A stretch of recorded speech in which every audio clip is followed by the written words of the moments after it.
Syrian count sheep.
Let's go racing. Good evening, ladies and gentlemen, and welcome to Monday Night Mayhem live on MRL Broadcast. And you got Mean Gene here, and I'm broadcasting with my tag team partner, Zach Panzarella. It's playoff time. That's right, race number 1 in the round of 12. We bring it to you live here at Homestead, Miami Speedway, as the boys get ready to do battle and try to put their name up on that big MRL trophy. It's season 4 of our next gen cup season, and they are ready to do it. We're in practice right now. Zach, how are you feeling this evening? Oh man, I'm so excited, Mean Gene. I cannot believe it's already playoff time again. It feels like yesterday when I was in my rookie broadcasting season with you, and we were covering the playoffs just last season, and man, I'm excited to be back here. We have another unbelievable group of 12 drivers, dare I say even more competitive than it was last season, and I cannot ask for a better track to get this place started. We'll probably be gushing over Homestead Miami Speedway all day today, and for good reason. I don't think you can ask for a better place to start this thing off, Mean Gene. No, I love it. I loved when Homestead was the championship race for the Cup Series in NASCAR, and I'm super excited to see it here. It was part of the regular season last year, but made its way back into the playoffs. We are in that round of 12. There will be 3 races: Homestead, Talladega, and Kentucky. Everybody loves Kentucky. Everybody loves Homestead. Not everybody loves Talladega, especially if you caught up in that big wreck. So this will be a chance for the boys to lay down early points so that they can put their name on that playoff roster for the round of 8. Just 3 races before we cut down 4 of these 12 playoff drivers. Now, last week, some exciting action. We were at Chicagoland Motor Speedway, and we saw Michael Amato zoom to his first win of the year. Michael doing such a great job. But the other story behind that, we saw David Owens take that regular season championship with just enough points to beat out Colin Bollinger and Joe Volpis. So David Owens with his first, if you can believe it, regular season title last week. I'd have thought he'd have had more. Me as well, I mean, Gene, such a consistent driver, so often in victory lane, so it is kind of surprising. But, I mean, better late than never, right? David Owens is on a heater lately. It seems like every week he's taking home a win, and if not multiple, right? I think last week, if you include Sunday, at least 2 for David Owens. So he is on one of the best streaks of his life right now. And again, could not come at a better time as we're entering the playoffs. I know David Owens wanting to fix what went wrong for him in this specific league last season. Yeah, it's a bipolar system for David Owens. Last year, no wins, long season, did make his way into the playoffs based on his points, but just still no wins, not an Owens-like season. This year, he's got the wins, he's got the top fives, but he's been experiencing some technical difficulties. It's like he's Kyle Busch in that last year with Gibbs Racing. You just got to wonder what kind of product that they're going to put on the track for him today. Yeah, I totally agree. It really is a very bipolar system in that way, and it's kind of crazy how easily some things can go wrong for drivers. But yeah, I think today's gonna be a very important one for David Owens. And one thing that we'd be wrong not to mention this, me and Gene. Yesterday he was in a different league that we cover here, and it was at Martinsville, and it was only it only took him about 5 laps for him to have those technical difficulties that we've been seeing week after week from Owens.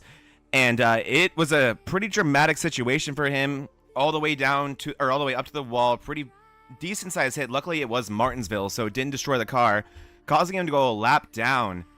But he ends up winning the race, Mean Gene. He ends up winning the race. So this is not a race where I think David Owens is going to afford those technical issues. So we're going to be keeping our eye on that as well. But I also would be having my eye on him all day today. Definitely one of the drivers who I know would love to get this win early and lock himself into that round of 8. Yeah, David Owens is a guy we're going to be paying attention to. Flashback to last week, we saw the race for that final playoff spot. If you remember, tight battle as we saw. Sean Walton had control of that last position going in. Eric Thornton, the high side hustler, #1 driver, and as well as Jax Duvall, East Coast Alliance driver, trying to win their way into this thing. Sean Walton makes it hard. He gets third on that stage finish to get those points. And then at the end, Duvall, going with a different tire strategy, tries to chase down Michael Mata, comes up short in his effort. Thornton and Duvall finish second and third, but not quite enough. And Sean Walton powers his way in as that last playoff driver. A little bit later tonight, after the race, we're going to be live on VRN with our post-race show Inside the Mayhem, and Sean Walton will be our guest on that show, along with hopefully the race winner as well. We're still in negotiation as we don't know who won the race. And that's going to be a theme for us on the post-race show, to go ahead and have one of those playoff drivers come in. So for you viewers at home, get in early, and maybe if you ask a question, you could ask a question to the drivers we're interviewing. Now, you want to be subscribed, because we have a drawing for new subscribers once we get to 50. And also, you can't comment unless you're a subscriber. So you want to get that done. Keep in mind, our boy Buddy Sully's going to have his finger on the trigger if you start asking yo mama jokes on the chat. But there you can see, sign up, VRN subscribers. That's where that post-race show will be. And you got a bungload of prizes that you could be a part of. Practice is over here. Looks like, looks like Kyle Lynott had the fastest lap on the track. Joe Volpus, Jack Sanders. So you do see some playoff drivers up there. Qualifying currently underway. So curious to see. Last year, this was the Buddy Sully show, wasn't it, Zach? We watched Buddy just lead 100 laps. Remember, Buddy did win the Season 3 championship last year. Don't see Buddy registered here today, though. Highest playoff driver, Tony Iverson, finished 4th. David Owens finished 6th. And then it's basically a free fall.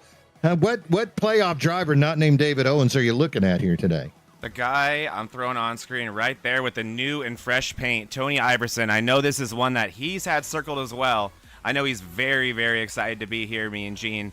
And he has some new paint to show it. If we get a caution or a chance where that car is going a little bit slower, I will show you guys some of the more intricate parts of that paint designed by Buddy Sully.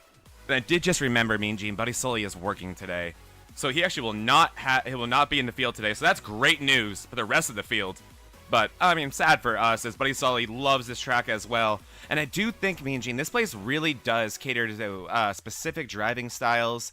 You really have to be comfortable with a fast and loose race car. You have to be comfortable with multiple lines, and you have to be comfortable with really any temperature racetrack. I think today is going to be a hot one based on what we're looking at just visually on track today. And a hot Miami means a loose Miami.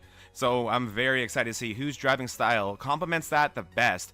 But if I were to choose someone right now, Mean Gene, I would choose Tony Iverson. And I'm also looking at this guy right here, Jose Medina, repping that beautiful MRL banner as well. That thing looks awesome.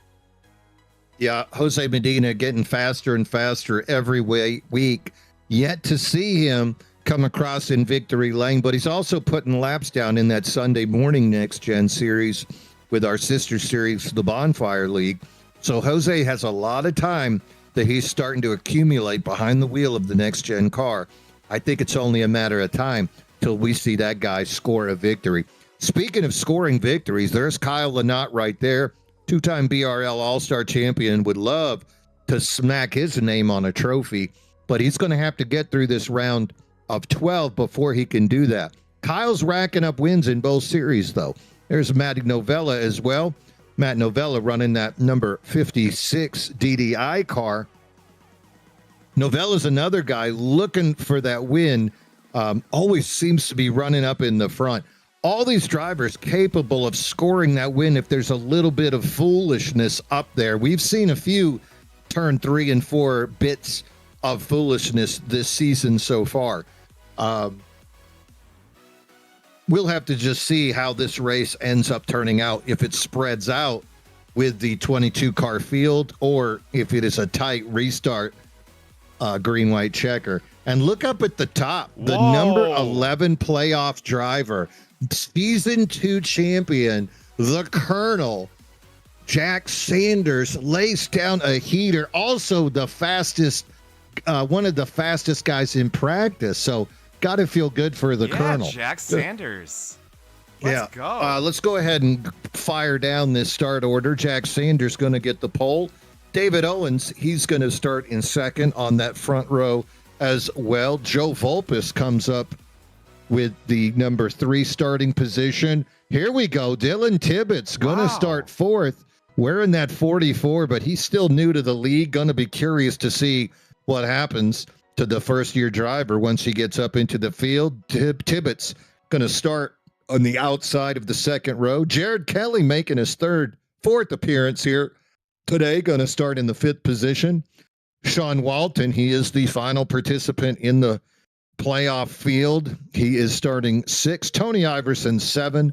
Kyle Lynott going to start 8. Matt Novella 9. And Alex Hillman going to round off your first 5 rows.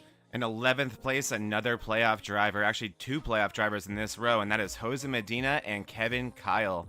And 12th there. And now we'll go to our next row of playoff drivers in just a sec. Oh, wow, I think it's being uncooperative right now. There we go. And 13th place, we have Jay Stinson. 14th, Colin Bollinger. 15th is going to be Andrew Bollinger. That's like 3 weeks in a row they've been together, Mean Gene. 16th. And they don't qualify. They know what they're doing. They skip exactly qualifying. They know what they're doing. And it's mean to us. But yeah, good note there. First driver not to put in a time. Playoff driver of Colin Bollinger. Behind him, Andrew Bolander. 16th belonging to Jonathan Casabir. 17th, Robert Babcock. 18th, John Beverly. 19th, Richard Swingle. 20th, Steve Lewis. 21st, Hunter Hall. And 22nd belonging to Brandon Guerin. And I believe that is going to round out our field today, Mean Gene. 22 drivers going to do battle here today. 12 of them battling for playoff dominance to move forward in the field here tonight. Jack Sanders leading them around. The cars getting ready to do battle here tonight from Homestead, Miami Speedway. I really could not even guess how this race is going to go. We've seen other drivers dominate who aren't here, which really opens the field. What track do you think we could look at to get a representation of what we're about to see? That's a really good question, Mean Gene, and there really aren't any like Miami, and I'm sorry. No, it's that's special. not a great answer, but Yeah, it very much is, and that's why I think we're going to be going back here in real life NASCAR to be deciding our champion in the very near future. This track is so unique. It asks so much out of these drivers, and the coolest thing about it is that it is a mile and a half, like so many of the racetracks we go to, but this one is very special, Mean Gene. Yeah, I think it's a great track. I'm glad it's on the schedule, and I'm glad it's in the playoffs. Here we go. Jack Sanders, he's in the 25 on the inside lane control card. The flag man is waving, and away we go. Ooh. Outside lane, David Owens getting a really good push from the Taco Bell 44. Stinson does not go. Tibbetts, inside lane, did not go quite as quickly. Look at the outside lane with the speed. David Owens trying to take the lead, coming through 2 and 3. He's got momentum. He's got Tibbetts, and he's got the 23 of Walton pushing him. Inside, look at the 55 of Kelly getting impatient already, sticks his nose in that hot mess. Up front, though, David Owens going into 3 and 4. He's got the lead. He's got Tibbetts behind him. Sean Walton into 3rd. Owens coming out of turn 4, leading him down that front stretch, and it's going to be Owens taking lap 1. So much just happened in that first lap there, Mean Gene. That was Jose Medina. You saw shooting to the bottom of your racetrack right there, and he did a great job of gathering him back up. He lost some positions, but that could have been far, far worse. A playoff driver needing to protect his fate the best he can, doing a good job there of not really creating a bad situation for him early. And one thing I'm also seeing right away, Mean Gene, a lot of different lines being used here. This track offering so many different ways to race it early and late in this run. It's going to be fun to watch what these guys prioritize. Look at this, Colin Bollinger already up 3 positions into the 11th. Story right now, though, has to be what in the hell happened to the Colonel? That inside lane didn't go. He had no support. It backed up. You saw the frustration of drivers like Jared Kelly take it 3 wide immediately. Sanders just fell straight backwards. Meanwhile, on the outside, Owens, Tibbetts, and Walton all on the same page, but not anymore. Look at Walton and Tibbetts now side by side coming out of 4. Here they are. Yeah, Walton looking for second place early. Walton has really been about a top 10, top 15 driver for most of the season, with a few exceptions where he has showed that top 5 speed and even winning speed sometimes. I'd imagine this would be with Sean Walton's aggressive driving style, Mean Gene, a track that he very much likes, and you can attack it like that. It looks like we're already about to go 3 wide here. Yes, we are. The aggressiveness is coming in early. That is the 23 of Sean Walton there, but he does lose a position as Jared Kelly also moving through the field quick, already up to second place there.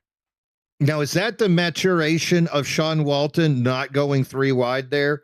That's at the beginning of the year, hell, at the middle of the year. That is something he would have done, and he would have easily made contact with Tibbett, pushing him up into Jared Kelly. Almost, and risk wrecking himself, but instead you saw him let off the throttle. Yeah, he lost that battle, but look, it's a war, and here he is back in position on Tibbett again. Nice little Martin Truex Jr. nugget right there, Mean Gene. But I agree, that was a mature move by Sean Walton, especially at this stage in the race, right? We got 135 of these things to put down, and we're only on lap about 3 or 4 at that point when Sean Walton had that decision to make. Did a great job right there. I think, again, this is a battle and not a war. Or this is a war and not a battle. You got to pick and choose your fights. As here we go. We are going to see 3 wide, I think, a few times here, Mean Gene. Yeah, well, with those drivers, you're in good shape. Tibbett on the radio thanking them for not killing him. Joe Volpus and the 13 of Iverson all going 3 wide. Jack Sanders finally starting to recover. And look at Walton starting to fade a little bit. It makes me wonder if those hot lines that he chose the first 5 laps could be coming back to bite him in the backside now, or if it's just the cost of not having anyone to draft with. Tony Iverson, bottom lane, making moves as well. You got to watch out. Iverson's been known to plow up the track just a little bit, making contact with people later in the run. Lap 7, 6, I think you're okay, but lap 14, I'd watch out for that 13 running low. Exactly. That was literally exactly what I was about to say. Right now, I wouldn't worry too much about it, but later in this run, that is what we're going to start seeing a lot of. Here with this camera angle, you can really see how much these cars can plant their race car in the corner and really just kind of slot car the line, right, Mean Gene? It's looking good for all these guys here. But as this run goes on, like you said, they're going to start going up the track, down the track because of looseness. These cars will get unpredictable and very difficult to drive. And I've also noticed through my history racing here, Mean Gene, it can happen before you know it. As you see Steve Lewis on the top of your screen getting very, very loose all the way down the track, gathering it up similar to Jose Medina. But this car will drive excellent for 20 laps, and then all of a sudden, it just falls off a cliff. And that's part of the process of driving here is knowing when to expect that to happen and being able to react to it. Because let's face it, a lot of people aren't even thinking about it until it's too late, and then they go up in the wall. Also, I really want to give a shout out to those camera angles. That drone follow cam on that straightaway was amazing. And it actually reminds me to tell the viewers, hey, this race brought to you by Chantilly Lace. That's right. Chantilly Lace can bring you all of your photography needs, whether it's still or digital. On the East Coast, Chantilly Lace is the place to be. They are. I love Chantilly Lace. Thank you so much for sponsoring us and this league all season long. I can't find the logo right now, Gene, but I will sure re-upload it if I can't find it later, because we got to throw that beautiful thing up here at some point. But yes, thank you very, very much to Chantilly Lace. And look at Jack Sanders. Wow. Look at that. Jack Sanders, I think, probably a little bit frustrated with how the beginning of that race went for him, right, Gene? Probably very eager to recover from that. I mean, if you get the pole, there's one thing you know for sure, and that's that car can put down a fast lap. So he probably wants to do this recovery early, get where I think he thinks he belongs in the field. But we're seeing a lot of different sets of priorities, because look who's right behind him. Tony Iverson, he has already got up about, 5-6 spots since we've gone green. Yep. He's up into that mess. And that was interesting to watch Walton. Ooh, little block on Joe Volpus. Walton, because he's been running the rail. He's been riding that rail really high. You can see him again. Into the wall. Taps the wall for his effort. But to watch him go low was a little bit different Sanders from him. Loose. Ooh, wow. I think maybe he affected the arrow of Sanders right there. Sanders comes low. Walton now looking for speed, a little more apprehensive going into that turn after whacking it last time, and still running the bottom line. Look at Iverson. What do you think? Running that bottom line, strangely enough, I think that's actually going to conserve tires for Iverson compared to drivers like Walton and Volpus right now running that top side. What do you think? You're 100% right. The tire saving line at Homestead is the bottom. And the main reason why, and let me try to go, let's see, who is committed to it? I think you're right. It is Tony Iverson. Let's go on board with him. And we'll quickly see why, me and Gene. Here we go. And look at the steering wheel. It's because you can make a straight line out of the bottom. It's a fascinating thing about Miami, and it's specific to Homestead. There really is no track quite like it. But that really makes it the dominant. Wow. And I see smoke in front of them, and I see car parts in front of them. No caution yet. Maybe Tony Iverson will get to figure it out for us.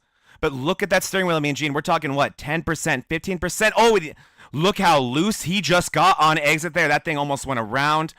So while that, I do think that is a tire-saving line, and you kind of have to deal with the repercussions of it right now. And right now, it is clearly looseness, as Kyle Lynott blew his doors off. But look how loose Kyle Lynott is on corner exit. Yeah, it's hard to make that happen. Somebody like Iverson is used to running it. He knows what he's doing because he's got 14 laps of practice down there. Other guys that are running that top side, you can see what happens when they go down and try that new uncharted territory. And hell, you look at a Sean Walton running the rail all day long at the top, did one lap on the bottom to block Joe Volpus. And when he went back up top, he ends up hitting the wall. I think Walton's back in that rhythm. And another guy definitely back in that rhythm now has got to be Jack Sanders, as he's regained third place after falling from the pole back to 7th place on that start. That was a gorgeous move we just got to watch on board by Sean Walton. Used the top to get the run on the 25 of Sanders, got right to his bumper to where they were touching on entry, sent him into it, and look at that. Now he has the spot. But yeah, I'm sure Sanders not happy about it, wanting to fight back down to the inside. Here we go. Sean Walton also. Sanders tried a hella crossover right there, actually made contact with the bumper of Walton. And Walton at the wall, grazes the wall and exit, and that is going to kill his speed down the backstretch that he needed to create that run again. But he's going to gather it back up and try it again through 3 and 4 here. One thing to note, too, from that onboard shot of Sean Walton, doing a great job also not putting too much wheel into it, similar to what people are doing on the bottom of the racetrack. So he's not sacrificing too much right now, me and Gene. Well, meanwhile, up front, Jared Kelly is your leader. He drove right by David Owens and then continued to power away. Jared Kelly not worried about tire wear, clearly, or David Owens suffering, because once he made that pass, he just powered and just kept on moving. The lead is 1.5 seconds. Makes me wonder if Owens is conserving at this point. Long race, David Owens finishing 4th here last year. He's the kind of guy that knows how to win. So Hunter Hall. Oh, and here we go. Yeah, here comes the car parts. Yep, this is the car parts that we saw. So Hunter Hall looks like he already had gotten loose, and maybe the car had already gotten damaged previously, and I think he's going to get loose here and come back up the... Oh! Hits the inside wall. And there's the car part. I don't lie to you, Mean Gene. There's the car part. Look at that. That was some Noah Craigson-esque stuff right there. A little bit. Man. All right, but luckily for Hunter, there is a faster pair. I'm sure he made use of that. Yes, he did. 3 laps down now, though. 3 laps down, trying to figure out what he's going to do. Meanwhile, David Owens up front, running about the same, little bit faster than Jared Kelly. So he's slowly going to close that gap. Makes me wonder what Owens was doing when he let him go by. But Owens with a little bit faster last lap time. Behind them, you can see Sean Walton and Iverson, 3rd and 4th, running a little bit slower than those leaders. But of course, Walton, he's probably more concerned with Tony Iverson than he is with David Owens and Jared Kelly at the moment. Yeah, I think so as well. That's a battle between those two. Jared Kelly, I think, also to come back to our leader real quick, I think the reason why I think you're 100% right, Mean Gene. He is throwing caution to the wind when it comes to tire conservation. And I think it's because he's not racing for points out here. He's only racing for trophies. So while guys like Owens, Walton, Iverson, and essentially the majority of our top 10 really have to prioritize points here in the playoffs, Jared Kelly does not. And so he can really focus on just controlling this race, taking tires whenever he wants to, and not having to worry about being there at certain moments in the race, such as halfway through during the stage. You know, another guy that's out here hunting for trophies, if we go to the 40 of Robert Babcock, currently running in 11th, this is a guy that last year won 2 races. Remember, he won the season finale, and then he won the first race in the playoffs, and then dipped out. Not a full-time driver this year, but he is a guy with speed that we've seen win races before. Unfortunately, he's got a big target on his car. Yeah, it never helps. That's not a metaphor. That's not a metaphor. I mean, literally. But anyway, up 6 spots. The Rooster, Robert Babcock, is running in 11th place. Behind him, we can see some playoff drivers, Kevin Kyle and Jose Medina, making battle with the 44 of Dylan Tibbett. Tibbett's another driver. So those two guys know each other from Sundays also. Be curious if they got any beef, because that's usually what's in those Taco Bell burritos. It normally is. And yeah, Jose Medina, also credit to him. Brilliant recovery. He was one of the first cars we saw get loose out of the corner, which has been kind of the problem that we've been seeing happen to the majority of the field. But it was Medina first, and he lost quite a few positions. I think it was all the way down to around 20th or 21st, and he has done a brilliant job of getting those spots back. He is already making a pass here for 12th place. He is going to have a shot at stage points if he can keep this up. And Mean Gene, I think we are getting pretty close to when we might have to start thinking about some green flag pit stops. Oh, that's what I was talking about in the broadcast, is those green flag pit stops. And that's going to be a great chance to look at the skill level of these drivers. So many times in practice, you just see how fast you can go around the track. You got no clue how the car is going to handle around other cars. And you also have no clue how it's going to slow down going into the pit, especially when those tires get a little bit slick. So that is going to be a great chance. You know what's really shocking me, though, as I look toward the back of the field. 21st, Richard Swingle. That's a top 10 guy. Steve Lewis, that's a top 12 guy. Brandon Guerin, that's a top 12 guy. So this track must be evil. Or those top 15 drivers, they must have really put in some practice this week. Yeah, and again, this track I think is very, very specific to certain driving styles. This is definitely one of those tracks that you always have a handful of guys circling on their calendar, excited to get here, and they know how to attack this place. They know what it takes to be faster on the long run, which is so, so important, Mean Gene. So I think that could be part of what we're seeing right here. But who... And I do agree with you. It really is starting to spread out as you look at those deltas. So it's really going to be interesting to see who really starts to find that speed as we get deep into this run and how long these guys are going to want to go. Yeah, I mean, but if I was to tell you, hey, Jonathan Quesabir is going to run 15th today. Hey, Alex Hillman, playoff driver, is going to be in 17th early in this run. You'd have laughed me out of the booth. Don't think I would have believed you, Mean Gene. No, these are dudes with speed. So it makes us wonder, are they thinking there's going to be a caution? Are they playing it conservative? conservative is not a name I would put next to Jonathan Quesabier. And so to see him running back there, and you can see now side by side with Jay Stinson, as Stinson now trying to put a pass on Quesabier, makes you wonder, like you said, maybe the track's just not indicative to his driving style. Meanwhile, up front, though, still plenty of action from the usual suspects, playoff drivers, Lynott and now Novella making his way in there. That is that side-by-side racing. Makes you wonder, though, Lynott, 25, 27 laps into this run. Do you really want to be taking it wide open on that top lane? Yeah, I know. Oh, they're close. Look at Novella denying the entry. Man, these guys race each other week in, week out. They've known each other for, I think, nearly a decade, so they're comfortable racing close, but the stakes are high right now, especially between these two specific drivers, and oh boy, they don't seem too happy with one another. A little crossover attempt there by Lynott as Novella came up to get it done. Novella now the one on the top, and look at that. You're not used to it. You can't just decide to run the top. It's so true. That really so often is the problem, Mean Gene, is you're thinking that, like, oh, I can do it, but you just you don't have those reps yet, and especially at this level. The entry, right? Mm-hmm. Like that entry is so crazy. Oh, and if you miss it, it's already too late. It's already far, far too late if you miss that entry.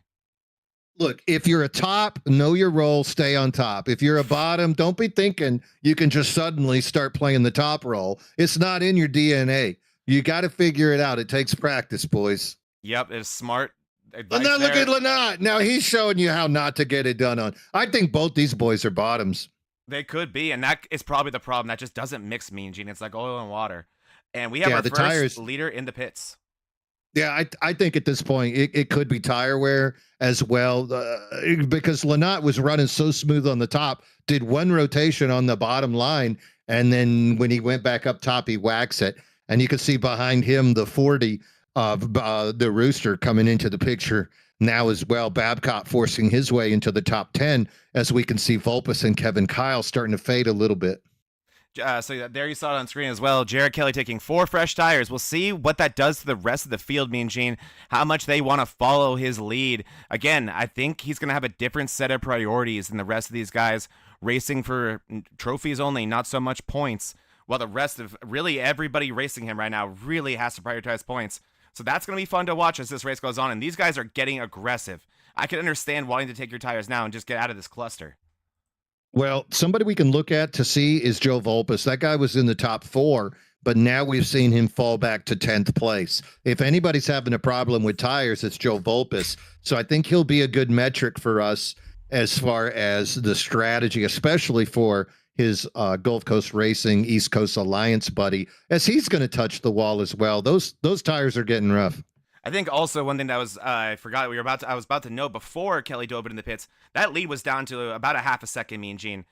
David Owens had taken a full second off of it, so maybe it was Jared realizing he had burned his stuff up, and before the bleeding continued, to just reset and then prioritize saving this time around.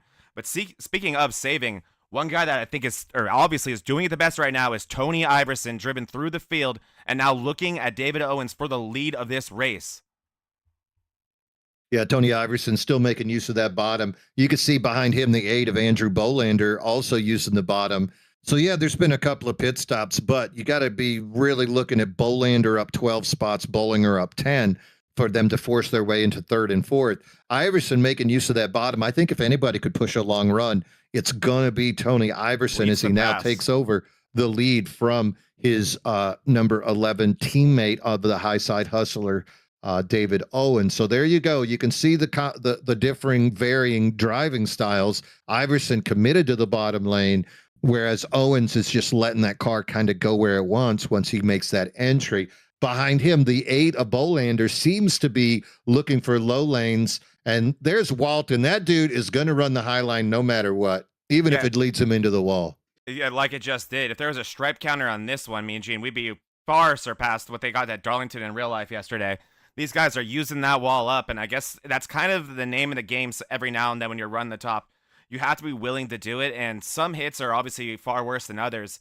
I've seen guys who are comfortable running that top, and they hit the wall what feels like 100 times throughout the race, and they still come in with a race car healthy enough to have a chance to win it. Clearly what Sean Walton's agenda is today, and he's doing a good job making it work. I think he's used those tires up like we speculated he would. I think Walton will be on the earlier side of guys ducking it down in this group to get 4 fresh tires. Yeah, he's got to be if he wants to maintain his position and his track speed.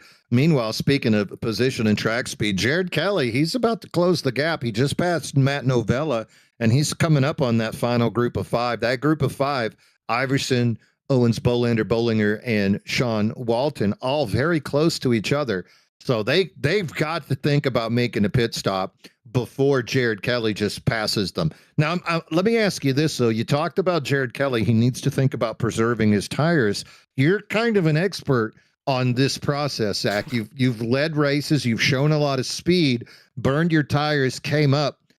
Yeah, the crew chief tells you need to save tires, but then you get back on the track, and whether it's driving style, other drivers cutting off your line, or trying to maintain position, easier said than done, yeah?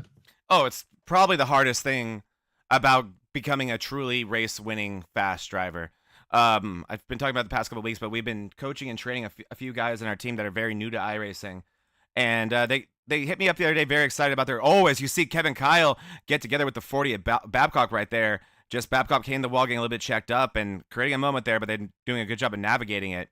But yeah, the other day they hit me up all excited about their single lap speed. I told them that's the last thing you should get excited about. Like, good for you for knowing that you're as fast as who I thought you were, but that doesn't matter, and it's not going to win you races. A lot of guys can run a single lap as fast as somebody else. It's a matter of doing it lap after lap and being consistent, Mean Gene, and it's so difficult. And it's you have to do in stages, right? The faster you get, you have to figure out a long run at that new pace. So it's a process that never ends. Exactly. Now, up front, meanwhile, Jared Kelly, he doesn't care about the tires again. Fast. There's no way he's conserving. I'm watching this dude swerve left and right. I mean, he's got a croissant in his hand, and he is driving like he's a man on a mission. He's about to get a lap back the old-fashioned way. The number 55 special right now at Cheddar's. Get yours now. But yeah, Jared Kelly very much prioritizing getting that lap back. Just in case that caution comes out, Mean Gene, that pit stop did put him a lap down. So now he's set. If we do get that caution, it's going to be a good thing for Jared Kelly, not a race-altering, potentially race-ruining event. And there are it'd still be weird, though, tires, right? Yeah. Like, because these other boys will have fresh tires. He'd probably have to still bring it down, not still get the track position that he wants, because, yeah, you're going to have to put those tires on, or else you're going to be a sitting duck, as he's seeing right now how fast that is. Radio lighting up. The 13 of Tony Iverson just said something. I couldn't understand him because he's talking in winter language. Here and he I comes don't this speak time, that. and oh, he's loose, and he gets it underneath him. That was close.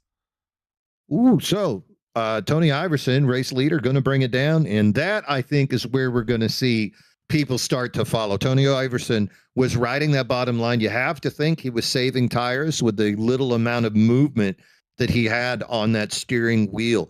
Andrew Bolander now takes over the lead. The other thing about Bolander, started way back in the field, also using that bottom line. So Bolander's going to come out of here once Bolander does come down for tires, and he's not going to have to try to move up 14 spots to put racing moves on Iverson. So that number 8 Toyota right now, sexy looking car. Here they come. It's going to be a parking lot in the pits.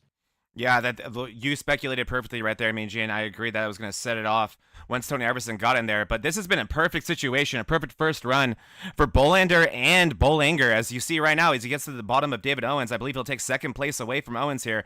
Both these guys did not put in qualifying laps, started towards the back of the field, and they've done a great job working through the field, clearly doing a good enough job saving their tires to still be here, as Owens is going to duck it down, as is Walton, going to bring it down into the pits here. So like you said, Mean Gene, starting to get crowded here. Both of those guys doing a good job bringing it down pit lane. But yeah, here we go with finding out how well this will cycle. If we get a caution in the middle of this to put this race upside down, and who will do the best job getting in and off pit lane to turn this race upside down. And we all are going to have our eyes on that 55 car as well. Here comes the Colonel, Jack Sanders. He's calling out that he's going to come into the pit. John Beverly as well, running in that 0-1. He'll be coming down in the pits as well. Beverly running that Army scheme again. I'm gonna send out a request to Bev, man. I want to see the orange come back. Let's see the General Lee again. I know, I do miss it. As you see, yeah, there's a few cars there. Jack Sanders bringing it down the pits right there. He's got the 2 car of Jay Stinson behind him. Jay Stinson with the sketchy start as well. Both of these cars struggling on the inside lane. I saw Jay Stinson lose a handful of positions when we took the green flag, me and Gene. So these guys doing a good job so far. You know Jack Sanders wants to be running a little bit better than he is, but still doing a good job. One of our playoff drivers just needs solid runs right now and getting to enjoy that first pit stall with the pole he was able to earn today. And they really need to bring him in the pits and get out. Jared Kelly ran 2 seconds faster than Andrew Bolander that last lap. So that short pit, you're going to see just how far ahead Kelly can get and then how long he can maintain that speed. But running, Kelly just ran 32.8. That was a really good lap. I think I see, yep. Colin Bollinger is in the pits for the second time. Or is that Bollinger's first time? No, that's his first. He was chilling. Okay, good for Bollinger. There he is right there pitting. And right behind him, you got Kevin Kyle and you got Matt Novella. That was a close one. I'm sorry. I got Colin Bollinger mixed up right there. I thought potentially that was his second time coming down. My bad there. Good for everyone so far. Look at how tight those boys are coming down that Kyle road. And Novella there, very, very close coming out of the pit road. There they are. And there's no speed limit here, Mean Genes. You got to make this time count right here.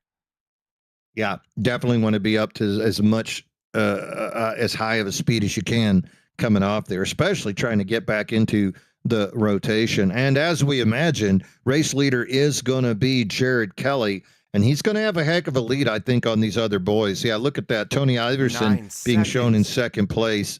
9 seconds. 9 times. 9 times. We'll see how quickly that evaporates, as it's going to, without a doubt. Another guy who came in on the earlier side was Alex Hillman. He was not running in 8th place, I'll tell you that much, Mean Gene. So that so far has been a net positive for Hillman as well. He's actually going to capture 7th there. But Hillman came in on lap 31, 2 laps after Jared Kelly did. So 2 different sets of agendas right there from those drivers. And right now working out for both of them, especially Kelly. We'll see how long he can hold on to that lead right there. I do not think a stage win is in the cards for him, nor does it need to be. But certainly I don't think taking away a chance for him to win this race. Another guy to be noted is our 3rd place car now is Jose Medina. He also pit on the earlier side. He pit on lap 30, so that's in between Kelly and Hillman. He's now in 3rd place, Mean Gene. Yeah, Medina showing some good speed right now. Owens actually putting a move on Sean Walton right there. A little bit of action from these fresh tire drivers. I'm a little worried, though, for Jared Kelly. You know, he came in on lap 29. And look at the second place car, 11 lap fresher tires. So that's going to come into effect. Good pass there by Owens. And Walton, again, Walton not blocking and just kind of getting into the draft, the groove, following him around. I think we're continuing to see the maturation of that 23 driver. Yeah, good job there by Walton. Again, playing the long game, understanding that we're not even close to halfway done with this thing yet. We got a long race left and no points have been paid out yet. And so, every point's going to matter so much here. So Sean Walton doing what he has to. And we're watching that Miami sunset in the background, Mean Gene, which tells me I think we may be racing under the lights before this thing is over, which is too cool here. That's what they did back when they raced in the Cup Series for the championship here. It was always a transition race. One of my favorite races to do, Mean Gene, because that 55, that 13, that 11, 54, 23, all the fastest cars we've seen today, they could fall off a cliff if the sun goes down and we start racing under the lights. It's a totally different track then. We are racing to the halfway point, which will be lap 68, 19 laps away. There will be no stop.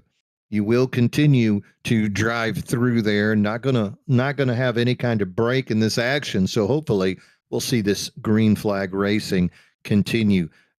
Looking back, though, now it appears 18 cars on the lead lap now as Lewis and Swingle have fallen a lap down. Hunter Hall back in the pits getting that thing looked at. I'm not sure exactly what's going on with his car at the moment. Yeah, it looks like he is getting some damage fixed, maybe collected a little bit more after initially using his fast chip earlier in the race. Hunter Hall right now struggling. Not a playoff driver, but kudos to him for showing up, giving it his all like he does every week. A driver that is one of the guys who've been coaching me and Gene and showing great improvement week after week. It just goes to show how good and how deep the talent goes in this league. I need to get in on some of these coaching sessions. I tell you, I'm looking for a big year next year. They're free for now, me and Gene. Yeah, I'm going to change my number too. I'm not going to run the 251 anymore. I'm going to be the 51. I'm going to run them Cody Ware schemes. You dropped a few bombs on the live stream last night with Some guys who maybe coming down to some leagues, some potential team names. Yeah. We're not going to announce it till it's approved. I mean, it's not news till it's news. Speaking of news, remember that 9-second lead? Yeah, where'd that go? Yeah, I don't know. It's dropping. Look at that. It's dropping like my bank account. Oh, my God. It looks like the Dow Jones after we announced some tariffs. Exactly. Jesus Christ. 6 points. I mean, it's going down. Jared Kelly wiggling on that outside lane. He needs to figure something out about that. And so Tony Iverson, not a lot of challenge for him, running that same lane, trying to close that gap. You can actually see that last lap. He was 0.4 of a second faster. Behind them, you can see Owens and Sean Walton have kind of figured out their positional battle. And now here comes Jose Medina, like a head of steam right behind Sean Walton. Going to be curious to see what's going to happen with Walton now. Walton showing a lot of respect to the name established drivers. Medina, running in his second season, is a playoff driver, but not exactly the guy that you're going to give up position to. And that's what I'm talking about. Did you see Walton get kind of close right there? That was a sketchy moment. I'm surprised that Medina is able to close up the way he is, because Medina has 12 lap older tires than that 23 of Walton does. Medina got past fairly easily by the 23, but since then, so far, having no trouble staying with the 23. And really doing a good job of closing in on the entry of the corners. So interesting there from Jose Medina, doing a really good job holding on so far. A couple of drivers that, last year we talked about both of them making some sus moves. So hopefully the two of them are going to show maturation at the same time and not think, well, I'm faster than that guy, I should go by. Oh, and look at the 54. You were right about those tires. Yep. Dives down into the track, back on course. So 54 might need to just play triage until the next set of cautions do roll around. Meanwhile, behind him, Andrew Bolander didn't have quite the pit I don't think that he would have liked to have had, as he fell back into sixth place. That's the 8 of Bolander, and then the 53 of Bollinger behind him. So let's see if these two Toyotas can start to cut through that traffic. Behind them, you're going to see Matt Novella. He has made his way up into 8th, and you can see as well Kevin Kyle. So a couple of more playoff drivers. Alex Hillman running in 10th, and that is going to be your final playoff driver in the top 10. But now he's in 11th, because there goes Dylan Tibbetts. Really good run here by the 44 of Tibbetts. Struggled on Sunday's race at Martinsville, but this bigger flat surface seems to be working out for that 44 Taco Bell car. Yeah, last night in Martinsville, not one to remember for Tibbetts, but that's what good race cars drivers do. They have the memory of a goldfish and they move on. And you can tell it's not affecting his confidence today, doing a good job getting past Hillman there to enter the top 10.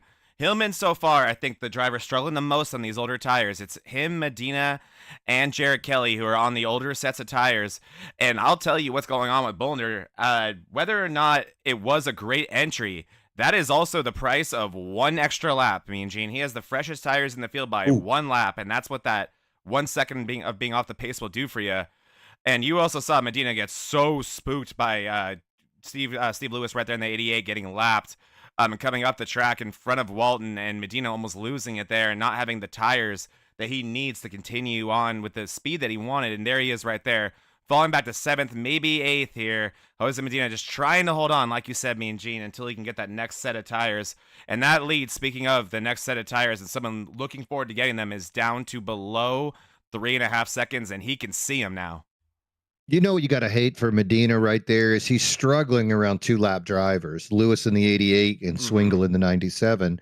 And you got to hate it for him, because, you still got to race. You can't expect these two boys to pull over, because they are racing each other for position. But if you're Medina, you're on those older tires, and you can smell Matt Novella and Kevin Kyle directly behind you, a couple of playoff drivers knocking on that door. So Medina, he's really hoping maybe for a caution of which he is not a part, or just make it to that next round of green flag pit stops. We are racing to 68, 9 more laps.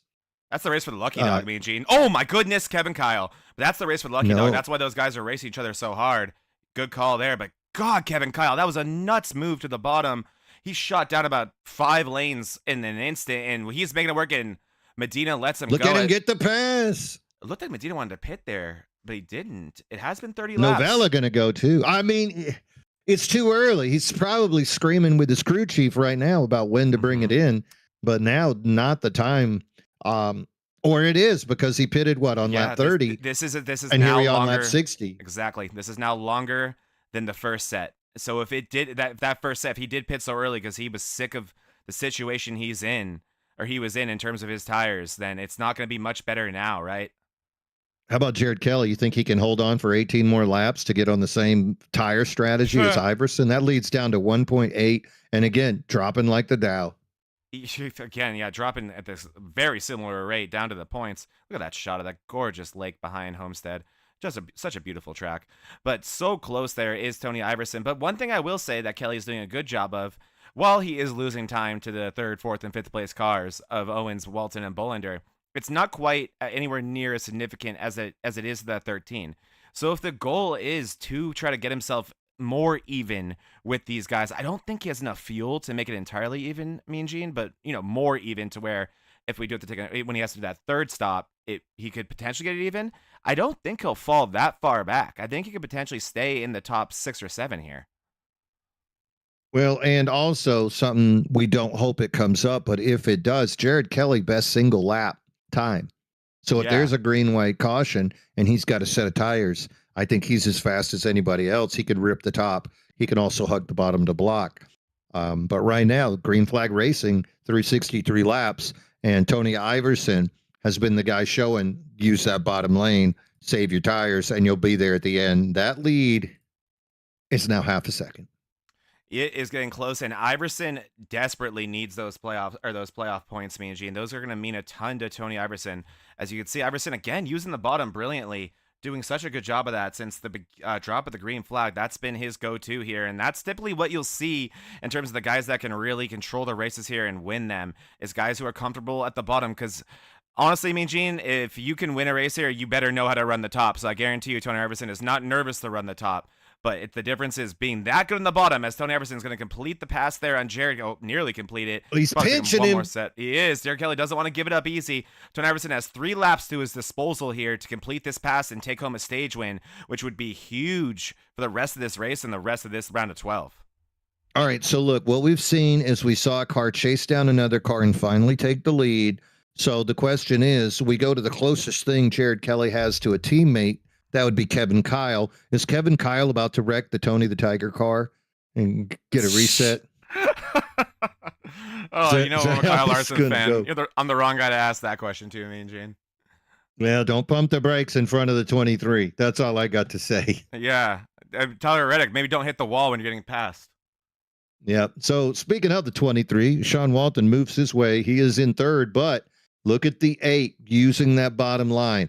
Look at David Owens behind him and Colin Bollinger. These are all top 5 point guys. And here comes Kelly. He's had enough of those tires. He's going to bring it down on 66. Not concerned with stage points. Remember, end of lap 68 will be at 2 laps remaining. But Kelly says, I'm done on these rubbers.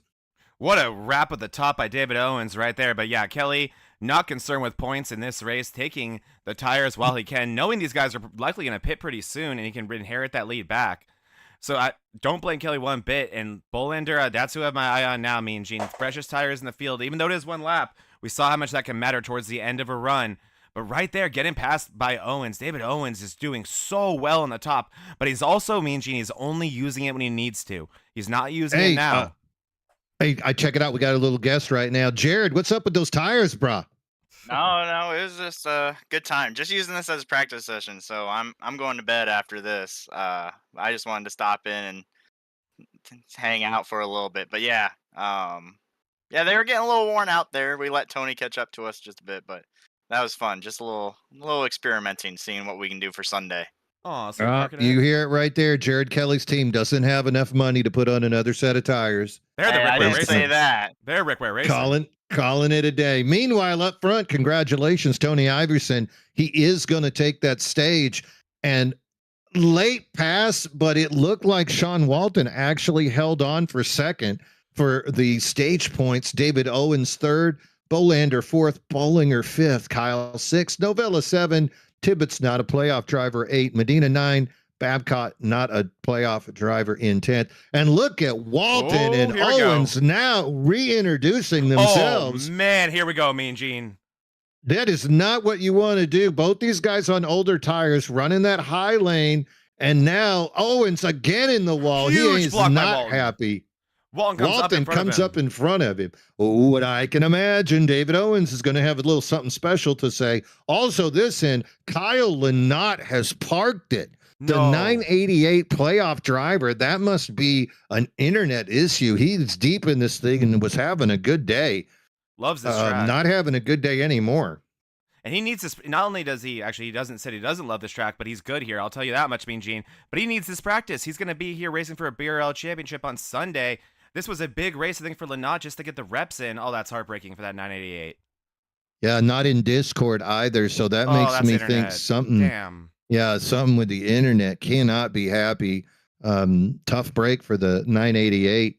Luckily, 3 races, though, in this first round of 12. And so Lynott will have the chance at Kentucky. And Talladega's a crapshoot. Yeah, so we lose 2 important drivers there. We lose a part-timer in Jared Kelly. Honestly, as much as I love Jared Kelly for the entertainment that he was giving us today, I understand that thought process as well.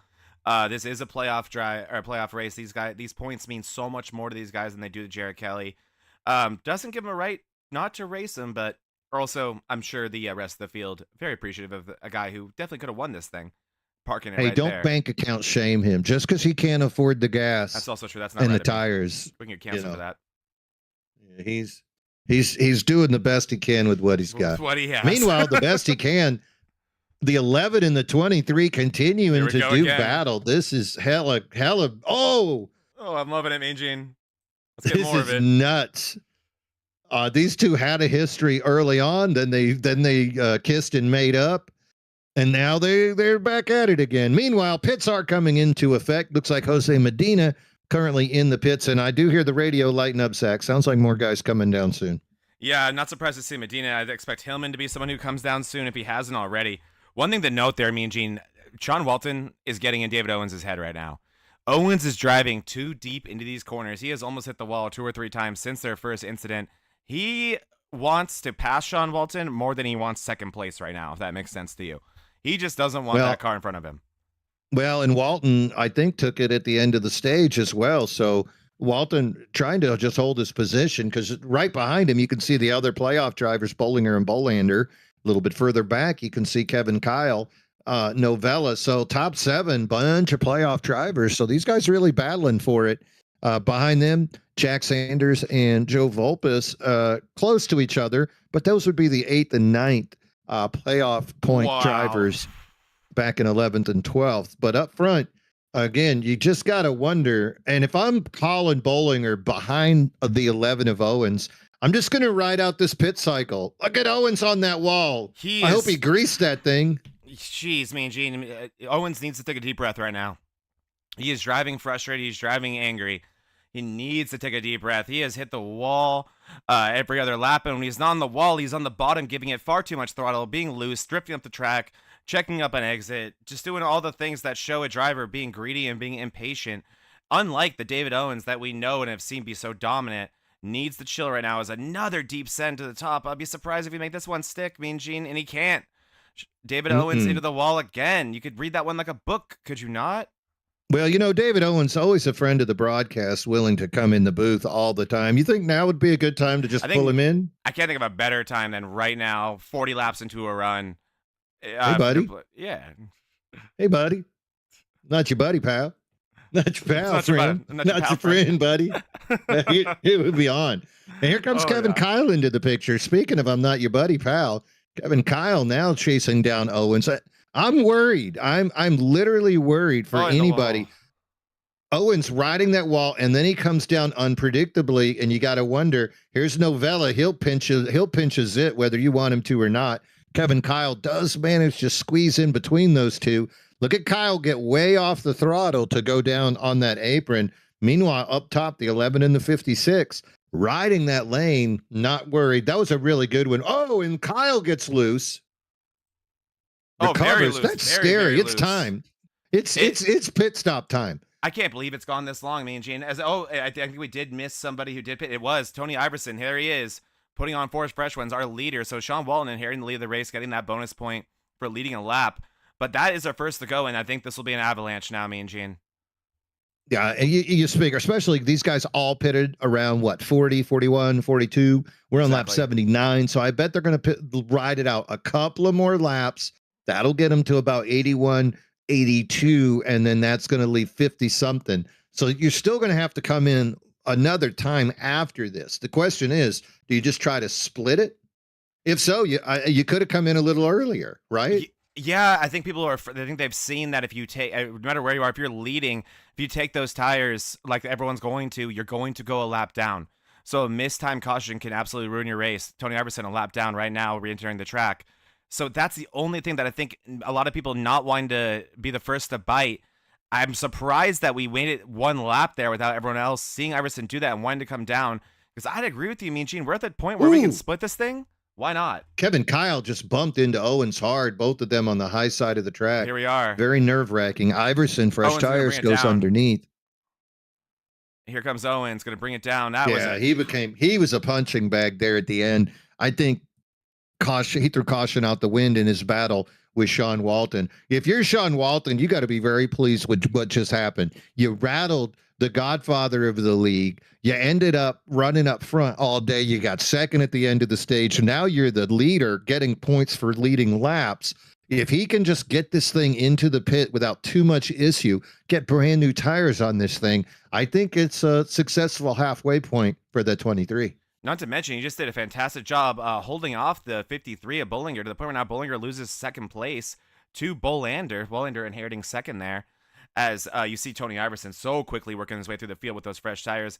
Right now, all he's thinking about is let me get past that 23 and keep this thing simple just in case that caution comes out. But man, Tony Iverson's been getting valuable time right now, Mean Gene. Depending on how long these guys want to make this last, this could be upwards of what we saw with Jared Kelly, right? This could be a 9-second lead. Yeah, but he's catching them quicker. He's catching these guys a whole lot quicker than Kelly did. And so I think that lead could be a lot more than 9 seconds. It's going to take something special right here to take something out of Tony Iverson. Remember, Iverson did finish 4th last year. So to take out the ringers, the guys that dominated this race, and Iverson has to be on your radar. Other people, David Owens as well. Walton into the wall. That is a case of beer in front of Walton. That's a lapped car of case of beer in front of Walton. Cut him off a little bit. That it's going to allow Iverson to get his lap back, but I do not think Sean Walton's going to be happy with the case of beer right here. Sean, do not ruin your race right here. You are leading, my friend. That's what I was about to say. Case of beer will block you. He'll block like an offensive lineman for the 1978 Pittsburgh Steelers. Do not get involved with that because you're going to lose. Don't try to pass him on the outside. Let's see how this works out. Make it work on the inside. Case of beer really should be giving that 23 a little bit more. There he is, giving him the top. He's not giving the line he wants. That's not what the 6 has to do. We'll see what he wants to do and exit here as Sean's going to pull up in front of him. Let's see if Kisper wants to go for the switch over, but he doesn't. That's the right thing to do if you're that 6 car. Maybe a miscommunication. Maybe they met each other in the wrong part of the corner. We did see that in the later parts of it, but that was a good move from Walton to collect himself there and get around Case of Beer in a timely and safe fashion. Well, you got to think about it, Zach. We've transitioned into nighttime, so there are a lot of dark alleys out there. There's quite a few, me and Jane. Those two dudes just met in a dark alley. Yep. Case of Beer, also a guy that's just not going to take stuff from people. Sean Walton early in the year did have some rivalries with multiple drivers, and we run teams. A lot of guys are on teams. So if you smash my buddy, I'm going to be mad at you. And a team like MC Motorsports, like Jonathan Case of Beer is part of, they're a fast team, and you're going to run into some folks. So me and Gene, I'd be remiss not to do this. So not only is Dave, no, it's not the only name on there. But this is why Robert Smith. Look, he's got Smith as well. And what do you think that B is? Well, there's 2 of them. It's the one that he's been in like 3 wrecks with this season. Oh, Colin! All right, and Walton Colin brings it down finally. Good job by Walton to get it down there. You got to wonder how much time he lost to Iverson, but at this point, I think we all might be racing for second place with the way that he's been running out there. Tony Iverson being he. Iverson now being shown in 11th place as here comes Stinson and Jack Sanders. Colin Bollinger going to take over the lead, so it'll be Colin's turn to get some bonus points for leading laps. But yeah, me and Gene, Tony Iverson quite literally with that paint scheme and then the words of The Undertaker, digging graves and taking names. Because that is quite literally what that car is doing. There are names of race car drivers that he has felt wronged by, for lack of a better word, this year. And that includes Walton, Bollinger, I'm sorry, Plant Smith, and who isn't here, by the way. And also includes Michael Mata. That I believe that's the 4 drivers featured on that race car. So congrats, boys, you're on TV. And well, yeah, I appreciate what he's doing. Oh, Tim but Tibbetts you gets know, loose in the pits. Oh no, Tibbet. That would be a caution on Thursday nights, but not here on Mondays. Wow, and he's got to recover that thing. You got to know under what kind of damage. Was there contact with Kyle to make that happen? Let's find out, me and Gene. I'd assume no, because this is just such a difficult pit row. It looks easy, but it's not. There was not. That happened all on his own. Grabbed a handful of brake. It happens to everybody. No judgment there, but that is what it was. Yep. So the Martinsville Blues comes back to haunt the 44 Taco Bell car. Back to Iverson. You know, I understand what he's doing. I have a rival, you know, not a rival, but a little bit of anger, a little bit of bile towards a driver, but that's just not the angle I would take. You know, well, I will say one thing that's very good, by the way. I see what you're doing, by the way. We'll see if he does. Yeah, but he has gold medals as well. His dad does, at least. But what I will say about Iverson is he's doing a good job. I mean, it's not petty at all, right? Not petty even a little. But at least he's been so dominant today that no one's been able to notice that their name is on that race car. Because if he was going side by side with Sean Walton, I look over and I see my name next to a grave, or if you're in the case of Colin Bollinger, on top of a grave tombstone, I'd be like, what? So at least he's controlling it that way. Exactly. I scrape it off. I hit that. All right, so here's Jack Sanders. He has... Oh, the 44 back in, me and Gene. I'm assuming he sped or had an unsafe entry. Okay, sorry to interrupt you. That's unfortunate, yeah. Oh, here comes our leaders. Yep, all of them are coming. All right, so there's Sanders. He does get by Iverson. He has 9-lap fresher tires. Jack Sanders was one of the last guys to come in on that last pit cycle. So look at this, though. These boys pushed it to 90. That's crazy, and they don't want to pit again. They're done. While some of these guys, like I think a Jose Medina and Alex Hillman, or if Jared Kelly was still there, I think they'd have to split it, where I think now that's done, right? We'll have to see with a guy like Iverson. So he pit on lap 77, Mean Gene. Oh, man. I wonder if that's enough. I don't think it is. It's right at it. I mean, because if you think about what the guys did the first time, well, was right at it. That was about 45 plus. It's right at it, like with a little bit of saving and a worse tire situation now. I wonder if that's going to catch up to him now. So David Owens, who's now in second, he pit 3 laps later. Let me get a better camera angle for you guys. Sorry about that. And Jose Medina, the earliest. I don't think Medina can make it. He's 72. I don't think he can make it. Walton and Kevin Kyle, if Iverson and Owens cannot make it, are far and away in the best situation to win this race. We're talking 55 and 58 laps. No way. No freaking way. That's a lot. We saw these guys get wild at 30 laps on those tires. Could you imagine almost doubling it? That would just be crazy. Speaking of crazy, look at Dylan Tibbet down in the pit.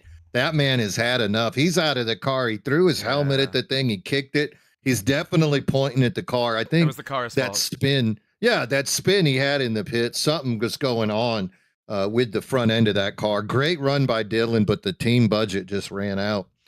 It did. And spun. Who knows what broke on that car? Ooh, look at that. Yeah, we're looking at the same thing. That's funny. Already. John Beverly and David Owens. That was close. Beverly's like, I guess I'll go, even though I thought you probably were going to lap me, but fine. And David Owens already struggling. We're not very far into this run for him. We're only 15 laps, and he's already not putting down the lap times that he needs to. Slower than Iverson even that time with three lap fresher tires than Iverson has. only a matter of time until that 23 and 27 get to him. I think he's good for Medina right now. Medina with even older tires than Owens has, but it's not gonna be long, I think, until we see that Sean Walton car in the 27. And Kevin Kyle, who has been sneakily working his way through the field today. I mean, not super sneaky. He's had some moments, but he's showing the most speed that he has shown all day. And oh gosh, look who's together again on screen, Mean Gene.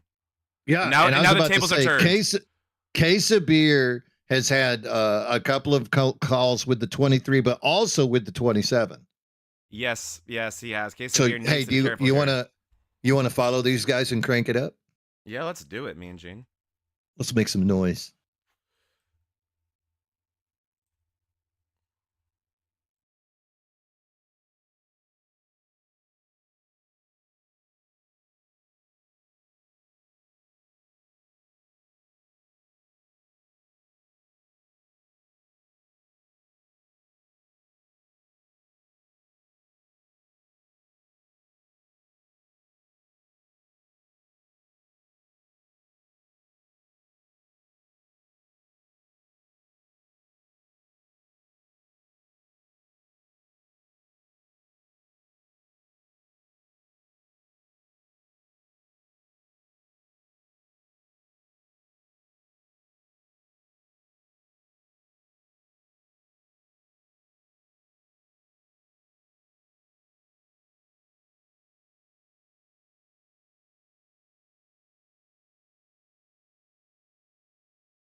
I'm back.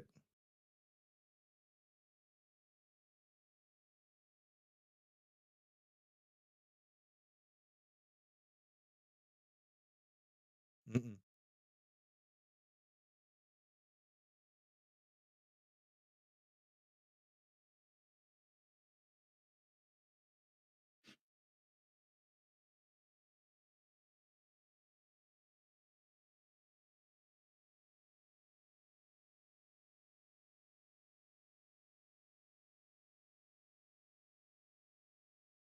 Yep.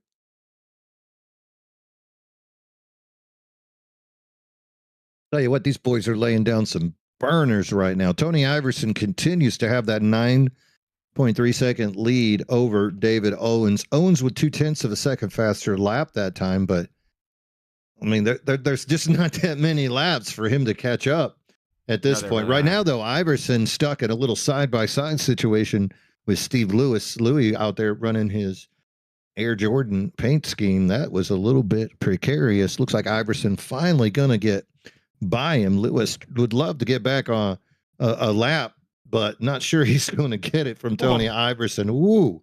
That was scary.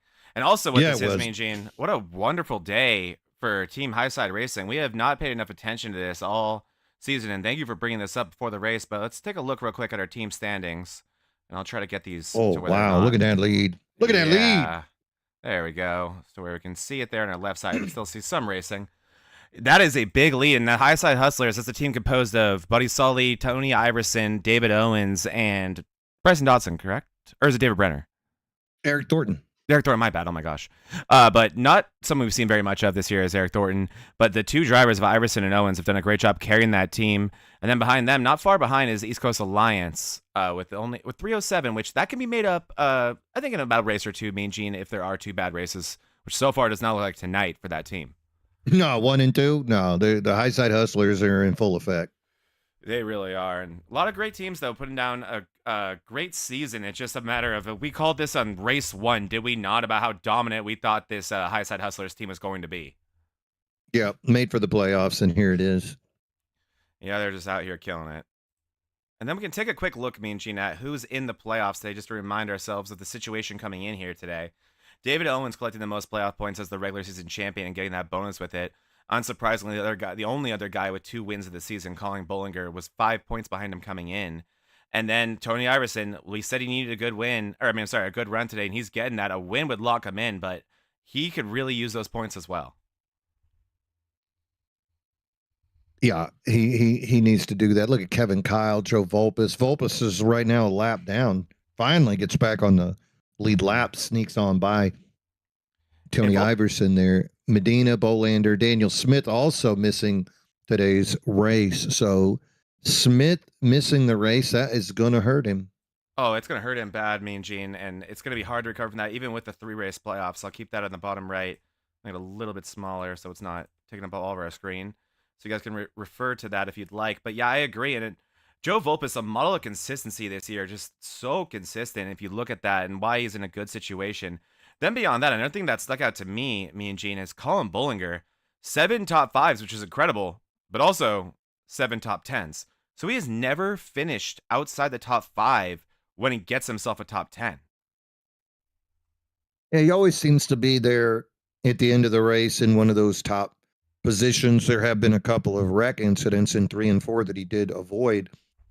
Also was caught up in one as well, taking away the opportunity for a top 5 or a top 10. Meanwhile, up front, the gap is now growing. It's growing as a lot. Iverson now laying down 0.3 of a second faster laps than Owens. Owens is now 26 laps into this run, and you can already see that tire wear starting to take effect on him.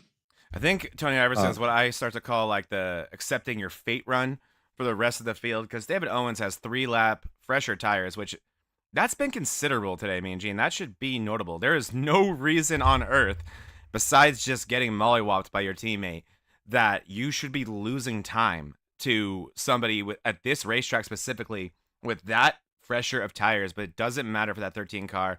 I would feel like it's going to take a technical difficulty or a fuel thing to have any hope of doing anything about that 13 race car right now. Or you don't need to pit. Yeah, that's so exactly. People that might not need to pit. Colin Bollinger, he last pitted on 91. Maybe he could push out those laps on there. We're going to 135, so 46 laps. That would be brutal, but not unthinkable. Whoa, Medina gets loose on the exit there, and we could get a caution as well. I mean, Gene, these guys are starting to go for it. You see Kevin Kyle and Bollinger racing so hard for the 3rd position right now. Look at Medina. Kyle. He's coming down. Kyle looks like he's coming down. Oh, is he? Oh, he is, Mean Gene. Wow. And he's bringing Medina. Oh. They're splitting it. They're going to split the stage, making the call early. That's huge. That's a huge, huge development in this race. And I don't want to speculate too hard, Mean Gene, but that kind of tells me Tony Iverson cannot make it. I think you're right. This is an interesting call. So Medina and Kyle going to short pit the fellas. Yells out. Owens. It's David scenario. Owens. No way, Mean Gene. Here's David Owens loose. Oh, this looks like equipment. Is it going to be? No. It is. David Owens with an equipment failure. No. You saw the hiccup. We'll watch one more time, Mean Gene. Watch for the hiccup down the front stretch here. A little bit too far back. Let me go a little bit further back. You're going to see that car kind of do a very unnatural movement down the front stretch. That taught me that, oh no, something is wrong. Let's see if we can see. There it is right there. Watch what happens to Jay Stinson. Yeah, I see him on my data as well. Is he going to get unfortunately collected with this one? Owens riding the ball. He's done such a good job of that all month with these equipment failures. But I'm thinking that car might dive down randomly. Is it going to? Still on the wall. Where is Jay? Oh! What happened there, Mean Gene? He just didn't know he was there. No one called out on the radio that there was a car stopped at the top of turn 1. And that doesn't bring out the caution because he wasn't, I don't think, to a complete stop, but here it is. Oh, he was off the gas for so long, no time to react, and that's going to be a fast repair for both drivers. Owens had gotten out of little there. contact between Kevin Kyle and John Beverly under caution right there. That was scary. Oh, Kyle got good. a 4X out of that. Huh. Very nice, Kevin Kyle. And I'm seeing, oh no, Mean Gene. This is another different replay. Keep your eye on Owens. Or is this the same? No, this is Owens after the caution, Mean Gene. Oh, and that's not equipment. That's not equipment. That's a broke car. He got no rear end. Yep. Can he keep it together? No, he can't. Ooh, Kyle Larson's it. Kyle Larson's Hey, he right loves into golf, there. though. He does love Look at that. golf. You can see into the car. Oh, yeah, you can see inside. No, I'm not going there. All right, so Owens and Case of Beer both down in the pits. I wonder if Case of Beer might have sped because he just did a little drive-through, looked like. What was that? Interesting. No, he did. 15:03. He's good. So this has turned this race upside down. They're about to cross the start-finish line, and we're about to, I believe, oh, no, they are in turn 1. Tony Iverson is being scored as the leader of this race, Colin Bollinger in second place. Everybody that I could see there came down. Bolander allegedly did not. Yeah, he did. I'm looking at it. 111. Okay. Oh, I'm looking at the wrong. I'm an idiot. The one I don't see. It looks like John Beverly stayed out to get the wave around. Yes, you're right about that. To get back on the lead lap. You're right about every single person on the lead lap coming in on lap 111. And lights are already off the pace. All right, so we're racing to 135. It's 113. So what? That's 30. That's 21 laps. 22 once we go green here. So we do not expect to see a lot of fall off. So this should be wide open. Mm-hmm. This is basically a 21 lap shootout. This is a shootout. Exactly. And look at that outside lane. The boys that started in the back on their own, now the 53 and the 8 are running in the top 4.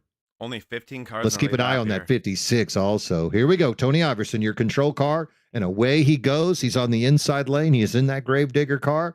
He's got all the boys up in the front row's name on the side, and he's going to lead them down into turn number 1. He's got the 53 of Colin Bollinger right behind him, though. Bollinger trying to stay with him.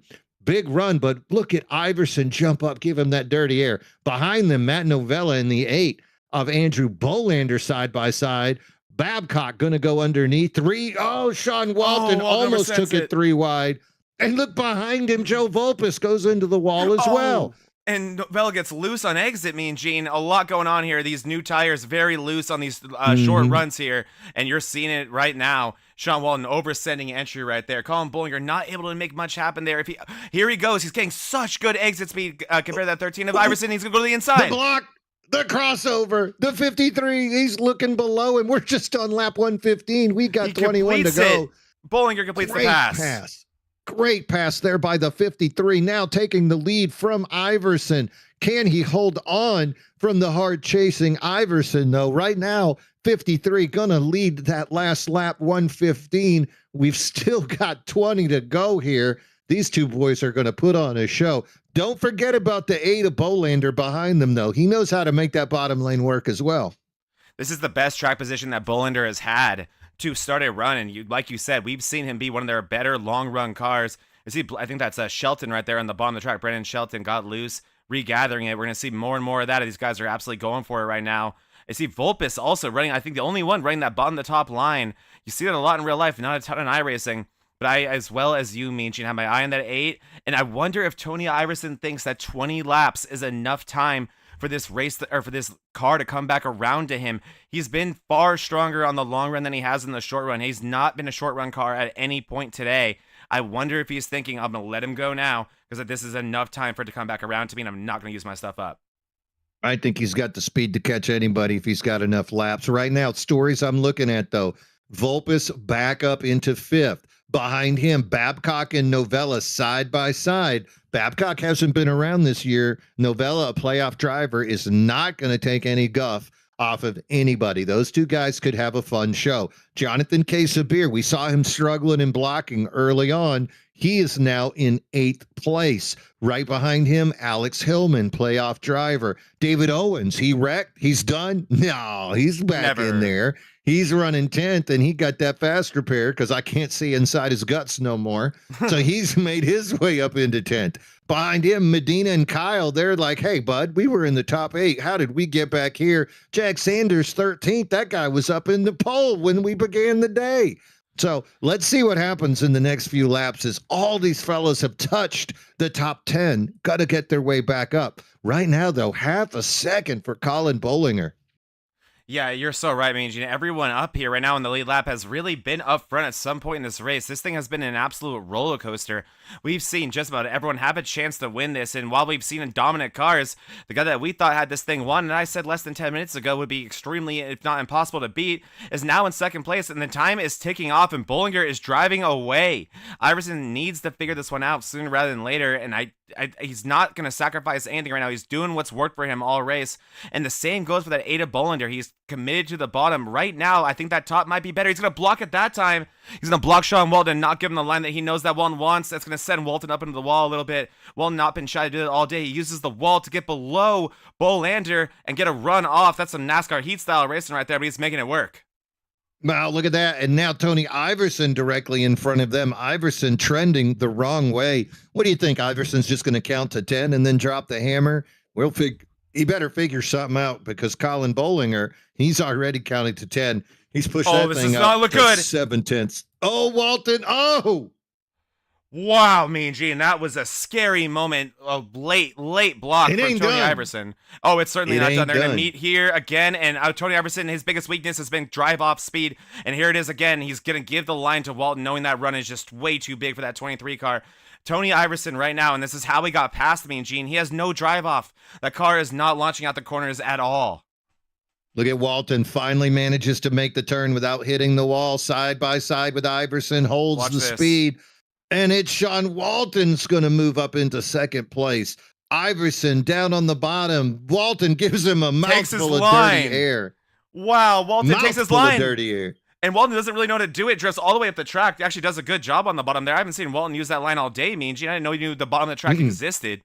But he does a great job there. Block. That was just dirty air. Oh, now we're going to see if Walton can make use of that top line again. The 8 now choosing the top line, trying to find that speed to catch up to Iverson and maybe do the same. You can see now the 8 right up on the tail of Iverson. He's going to try the Walton line. Let's see if he can make it work as well. And I would not be surprised. Oh, no, he backs way off. Joe Volpus coming into the picture. Babcock as well. Oh, you know the 13 is going to move right up in front of him and say, hell no. Yes, and yes, he does. But don't make me write your name on my car. Exactly. There's still open spots, aren't there?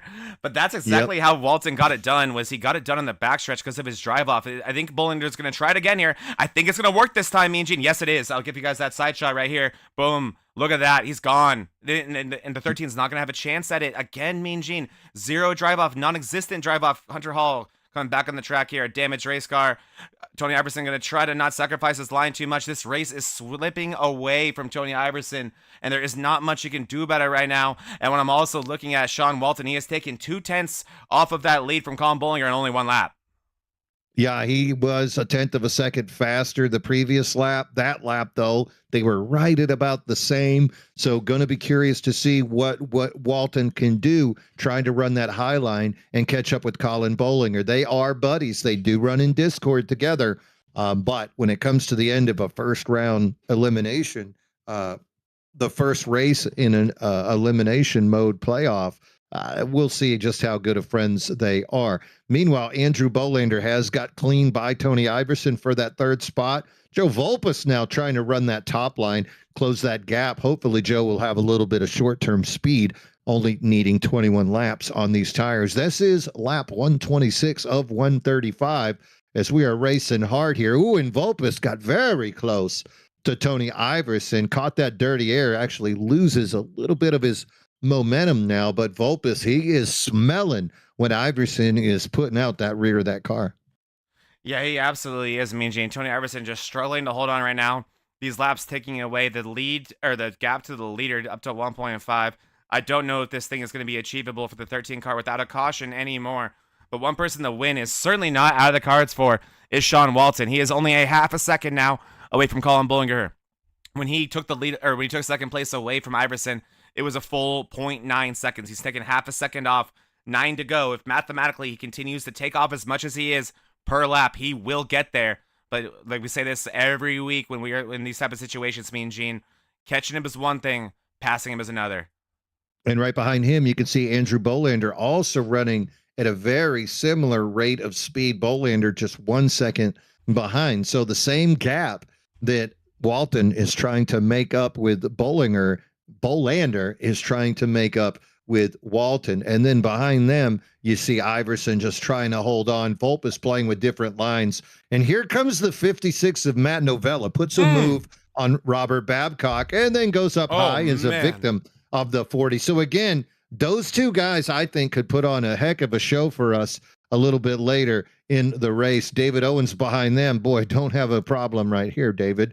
Need to see you finish. Oh, look at the 56. And I'm telling you, Babcock has won a couple of races last year. He knows he's got speed. Novella, though, playoff driver, he'll door you. He ain't going to take it off of nobody. He's sliding up. Look at him. Oh, Here comes the crossover, and Babcock. Oh, he doesn't block. Thank you, Rooster. We didn't need to see that. But Novella doors him anyway. Novella showing his displeasure with the 40 car, and to be fair, me and Gene was on the side of that thing. It's a giant target. Maybe just following the instructions on the race car. But yeah, those guys have been racing each other since the drop of this green flag, and they have not been enjoying. And yep, and it's going to open the door up for Owens, trying to make up for that mistake earlier. Now going to take over. It looks like 7th place there. Sean Walton had it down to 0.3, Mean Gene, but now it's down or back up to 0.5. Sean Walton needs to just piece together enough good laps, but there's only 5 more for Bollinger to hold on here. Yeah, this is where you're going to see the car really start trucking, plowing up into the wall. Walton needs to try to make it be smooth and not make contact. Don't race the guy in front of you. Just race the track, Sean. This thing is within your grasp. Behind him, the number 8 of Bolander. He has been able to make that bottom line work. He hasn't had quite the exit speed, but he has closed the gap. And if he can get it behind to draft just enough, not hit that barrier of dirty air, but just get into that draft, I think he might be able to ruin this thing for Walton and maybe get himself a second place. Bollinger would love to see that. Look how close the 8 is getting using that bottom line. Oh my word, only 4 laps to go. Yeah, so close with Bolander, and that's exactly what Bollinger wants to say or wants to see. And it's so unfair that they always run well together, me and Gene. So unfair for us.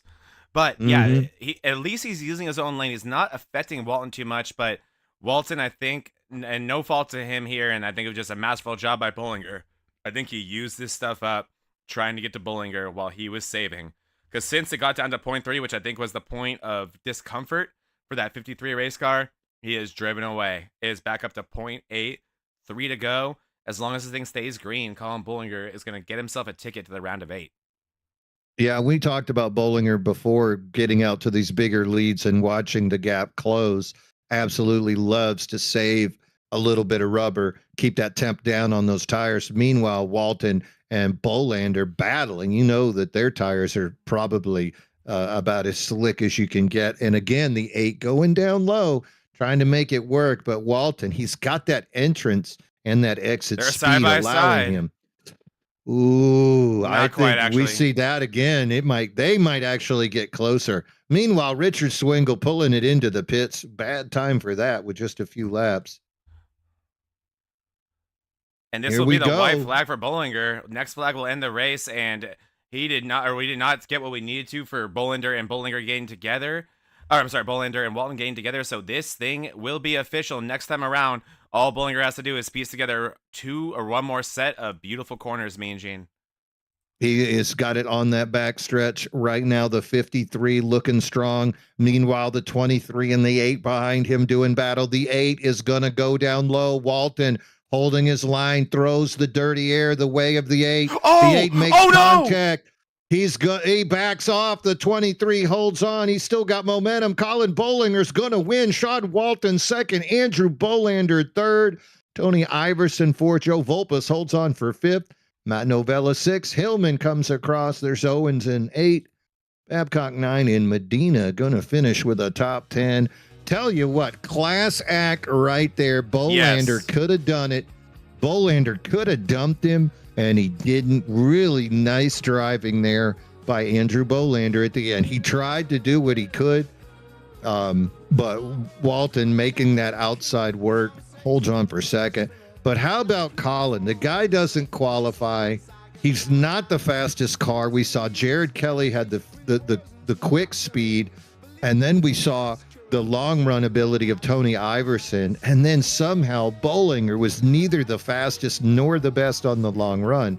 He pulls this thing out in the end. Yeah, absolutely, Mean Gene. That was so impressive right there from Bollinger. He really just seemed to do that so often. He comes late in the race. I mean, oftentimes because he doesn't qualify, right? But he usually shows up late in the race and just puts together a masterful drive. He seems to figure it out from the back to the front, right? He starts in the back and he figures out the long run that way while having to pass cars. Then by the time he gets up front, it's house money for that guy, and he's able to figure it out. And yeah, I also want to take the time to take my hat off to Bolander for that move right there. That was a class act right there. He could have driven straight through the 23 if he wanted to and ruined a well-deserved second place or third place for Sean Walton. And I think maybe that does have to do with what you brought up so much today, Mean Gene, which is Walton piecing together a respectful and clean race. And maybe Bolander saying, you know what, man, you've done that much today. I'm going to repay the favor. So hopefully we can have a good rest of these playoffs. Wow, we went green that whole. Wait, though there was one caution. Yeah. One caution. Oh, so close. All right, who you want to bring in as your bonus before these guys vanish? I mean, it's got to be the guy who led the most laps today and looked like he had the thing won until his teammate wrecked, Tony Iverson. The wrecker. Yeah. The wrecker. All right, let's see if I can pull him in. Give it a go. Tony Iverson, man, how you feeling right now? I'm okay. Yeah, I can imagine that one stings, and I apologize for making you talk about it, but most laps led, clearly one of the fastest cars today. Your teammate bringing out the caution with only about 25 to go. So first question there, did you have enough fuel to make it to the end had that caution not come out? And what were your thoughts once it did? No, I was about to pit, and I think there was somebody who didn't have to, but I had such a lead built up. I was willing to see how it went, but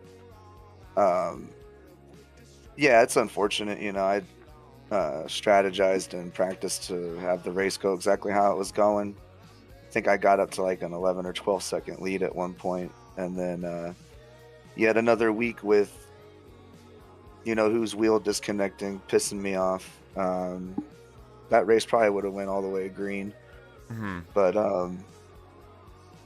yeah, I'm as good as I can be. I think that it was a good race for me on a track that I don't typically do well at. I was working a lot with Buddy Sully over the week trying to figure this track out, and definitely was trying to absorb everything I could from him. And then he came and threw again and helped me out with this paint, and I was feeling like I was gonna go out there and dig some graves for everybody. And yeah, I was close, man. Damn it, I was close. I mean, I know all about being the fastest race car and not going to victory lane, Tony Iverson. Know all about that. But yeah, I feel you, man. And so, okay, my next question: you were gonna have to pit, how'd you feel about your outlook to win the race after that pit stop? Because I don't know if other guys in the field were gonna have to. I think there are a few out there that had good speed as well. I mean, granted, you had put 10 seconds on them. But they, I think, could have made the distance. So how'd you feel about that situation? How do we stay green and that caution never comes out? And then secondly, excuse me, we did feature the paint scheme today. We took a close look at the side, but it'd be wrong for me not to give you a chance to talk a little bit about it. So tell us about what what's different about that Gravedigger. Oh, we went ahead and put everybody's name that we wanted to bury today in the graveyard right there, the way that the real truck will list, you know, Monster Mutt and Megalodon and all that in the graveyard. We were trying to go for a similar theme. I felt like everybody this season has been running into me, and you know, whether I give them a lane and a half at Dover or whatever it is. Yeah, I just been having some unfortunate luck this season, and One of the things I've learned every time I've ever won a race is even with winning a race, things still have to fall a little bit your way, whether you're the fastest car or not. And I had every chance at the end right there to defend what I was doing, but I didn't have the short run speed today, and hadn't really practiced at such a low track temp. So, this one's on me, and we'll just try to come back strong next time. Well, great job today nonetheless, Tony Iverson. And like you said, and I always tell my teammates and myself this whenever I have a race like what you just had today, if you do that over and over and over again, because you're right, it always, even the races I've won, even the races where I've won, I've been the fastest car, it always took an ounce, or not an ounce, a gallon of luck. It always takes luck. And if you're always up front, they're going to stack up eventually. They can't not. So that's what I would remind myself tonight as you process this one. But great job today, Mike. And anyone you want to give a shout out to? Yeah, first and foremost, I got to give a shout out to Buddy Sally. He really helped me out learning this track. And I was about to repeat his performance from last year, I think. But and then, shout out to him again for the paint. Had to go with this paint. Son loves Gravedigger. And seemed like a cool idea. And then, shout out to MRL. You guys, VRN, and the High Side Hustlers, of course. Yeah, I think that's it. Thanks so much, man, and have a great rest of your night. Good job today. Yeah, thanks, guys. Well, he was close, wasn't he? I mean, I really thought something could come out of that. And I think we were onto something, me and Gene, about how much the track was going to change when the sun went down entirely and we were racing under the lights. Tony Iverson talking about not really being prepared for that lack of track temp. Like I said, that really is what can put things upside down sometimes late in a race. Yep, I'll tell you what, he's not going to be caught unaware again. No, he will not. No, he will not. All right, so let's go ahead and get after the podium. He was 7th in points coming into this race. He decided he did not need to qualify. What does he do? He comes out, puts down a heck of a run, finishes on the podium. I'm talking about Andrew Bolander. Andrew, you there, buddy? Yeah, I'm here. Well, first thing I got to do is I got to commend you, man. Looked like Sean Walton wanted to put a little block in there at the end. You had a great run. You touched his rear, and then you just backed off. I got to tell you, though, you got a devil on one shoulder. You got an angel on the other one. How did that go in your head? Well, I mean, he's a good friend of mine, so I'm like, if it was anybody else, he'd probably gotten dumped. But, yeah, he went down a lower lane than what I expected, and I got a little tight and washed up into him. Yeah, he used that top lane so well. You used that bottom lane so well, tactically choosing when to go up to the top. Do you think the use of that bottom lane, was that tire strategy? Is that just like where you like to run? What's the thought process there? I like to run in the bottom, but I mean, more importantly, I just run where there's no cars in front of me, so I can get the clean air. Well, definitely came through there today. You and Tony Iverson both seem to be the drivers that were making that bottom lane work, and we saw how quickly you cut through there. How hard of it was an adjustment, though, to start using the top? It seemed like the entry to that top lane was a problem for a lot of guys tapping the wall. Is it a quick adjustment? Does the tires just handle differently? For me, it's a quick adjustment, but I mean, I have to do it a couple of laps before I can find my rhythm up there and try to make it work, which I don't think I was up there too long throughout the race. No, you were really masterful at making that bottom work. No buyer's remorse on not qualifying. Is that something we can see moving forward? You got Talladega next week, Kentucky the week after that for this elimination round. Are you going to put down qualifying laps at Talladega? Nope. You're just going to make it work, huh? Smart man. Yep. What is the logic there? Like, do you not want people to see your lines? Like, not Talladega, obviously, that's draft, but like Homestead, did you choose not to qualify to have people not see your lap or your The angles you're taking, or what? Why do you not like to qualify? What is that? Well, I use like the whole like first run, first stage, no matter what. Just that's my practice. Mm-hmm. So I'm just kind of feeling the car out, seeing what I can do, seeing how good the tires were, and take my own little pace and not have to worry about doing hot lap. I like that because we did talk about in the broadcast the difference between running, running fast one lap and then actually making it work. Looking at some of the cars suffering, we saw Jared Kelly so fast at the beginning of his runs, and then lap 30, you guys were pushing 40, 45 laps on those tires, and to see somebody having trouble at 30 really kind of lets you know the importance of having that long run speed, and that's exactly what you brought to the table. But hey, that 21 lap shootout, you also had a little bit of fire on the table as well. Anybody you want to give a shout out to here today, Andrew? Yeah, obviously the 23 and 53 and Plant, he wasn't able to make it the race tonight, but he was in the chat watching us. So I mean, it's like that he didn't race, but I think him and Dylan Tibbetts, he was in the field for a little bit. D Smith, you guys up in the booth. Well, we appreciate it. Watching the show that you guys put on week after week. You came in 7th. You got to be happy with this finish, especially looking at your two teammates being the guys in front of you as well moving forward. Andrew Bolander, he is going to finish today in 3rd place and going to be happy going into Talladega next week. Andrew, go have a cold one, man. You earned it. Yep, get a nice cold beef in you. Ooh, Andy gives a shout out to the sponsor. You got to like that. Wow. Yeah, that's professional right there. It is. It is. He didn't even do it with the Ty Gibbs sippy cup. He was drinking from an iron mug. A man's glass. A man's glass. All right. So I think it's about that time. Speaking of men, you ready to pull in man number 2? Let's do it. He's a little boy. All right. I think you got him. Sean Walton, we got you there. Hello. Oh man, what a show you put on today, man. That was a lot of fun to watch.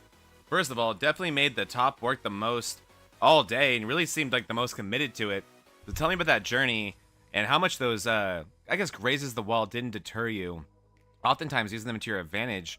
But did you have that plan going in that you're going to be committed to the top, or did they just feel right once the green flag dropped? Oh yeah, I mean, I ran a Homestead race like last week in the league, so I mean, it's pretty fresh in my brain like how to run this track, and I knew I was gonna run the bottom for about 15 laps at the beginning of a run, and then go directly to the top and just make it work. Because at Homestead, really, the tires don't fall off that much on the top, like much more than the bottom. And, hitting the wall, it would affect me, and then I just go back to the top and it'd be normal. And I really like Homestead because you can rip the fence, and it's really fun. But yeah, I mean, I just didn't have anything for calling at the end there. Kind of burnt my stuff up in the last 10 laps and hit the wall. Yeah, that was my next question, because I think when you took second place away, you were about 0.9, 0.8 away. You got it down to 0.3, and then we started to see it go back up. It was a situation just burning the stuff up a little bit right in that top and doing such a good job, and you got it close. How much did you feel like you had a chance at it there with about 10 to go? I mean, there was a moment where I had it at 0.4 of a second going into, I think it was like 10 to go, something like that. And I went into the corner. Colin went into the corner. He hit the wall. I follow him into the wall. And it helped him, and it kind of like slowed me down a little bit. So I lost about 0.2, and then I'm pretty sure the next lap I got a little bit loose off the corner, and he just took off from there. But I feel like, it wasn't too bad of like a wall hit to where I fell back positions, but it was enough to make me lose the leader. Yeah, I can't tell you how many times I've done that same thing where you see the moment open up, right? You see the leader hit the wall, you're like, oh, gotta go, and then you do the same thing because you get antsy and you get excited, and it's something that I feel like I would learn from, but I continue to do it every time it happens to me. So Yeah. I get that entirely, but you put on a show tonight, man, and you put yourself in a fantastic position as this round of 8 goes on. If you can't win it, then obviously second place is the next best thing. So congratulations on that. I think you can kind of go into Talladega now and race a little bit with the house money. So that'll be fun to watch you put on a show there. We've seen you and your aggressiveness at super speedways. It's always fun to see. So I'm excited for next week, man. Anyone you want to give a shout out to before we let you out of here? Shout out to Colin, Andrew, Robert, who was in here tonight, and my boy Plant. He didn't get to make it tonight. He's in the playoffs. I don't know why he didn't race. But also my boy David Smith, he was watching. Yeah, and obviously, I got to shout out LeBron. He leading the Lakers to playoffs this year. I'm not even a Lakers fan, but it's LeBron, so.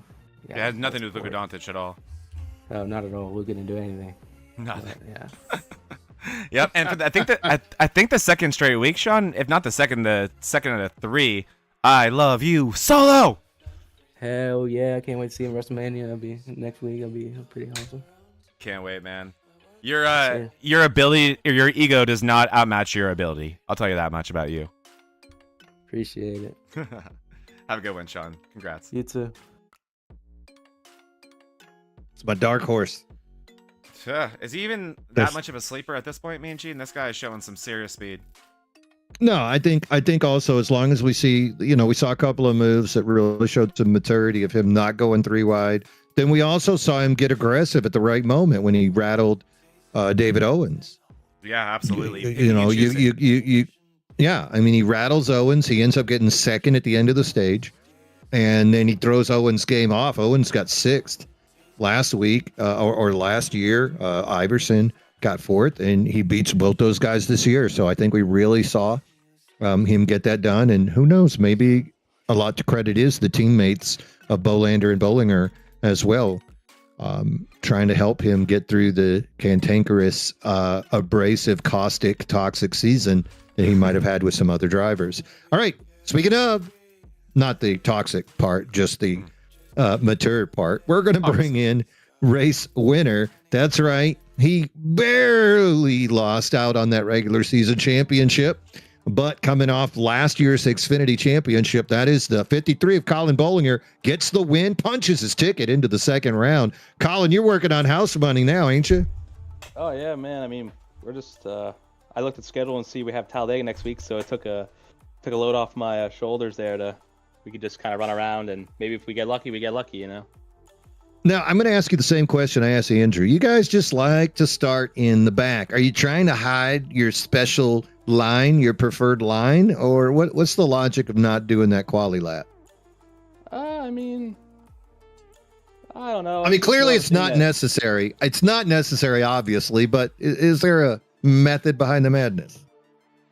I mean, it's such a long race, and me and him always have been he's been doing it for a little while, so me and him pretty much everywhere we race, we kind of do that. I'll qualify once in a while, but tonight, I mean, it was just about getting in the groove. So, we stayed back there, and about 10 to 15 laps in, the guys that ran really hard, we just started getting around them. And then I think after that, me and him were in the top 5 pretty much from lap 25 on. So, I mean, I don't know. It's just a silly little thing that we do, I guess. But I mean, hey, apparently it works. I feel like I win more from the back than when I qualify. So.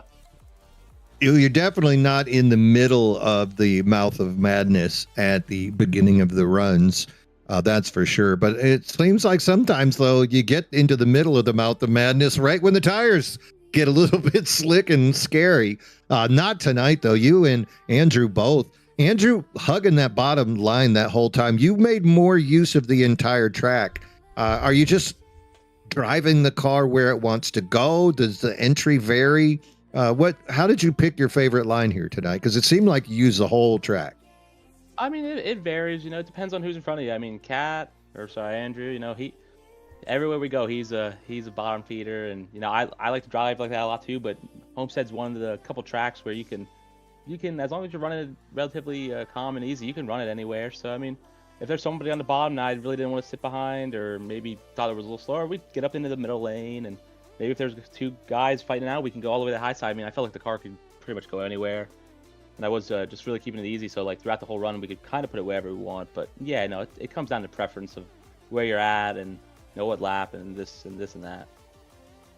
During the race, we saw a couple of different themes before you made your way to the front to become the guy to watch.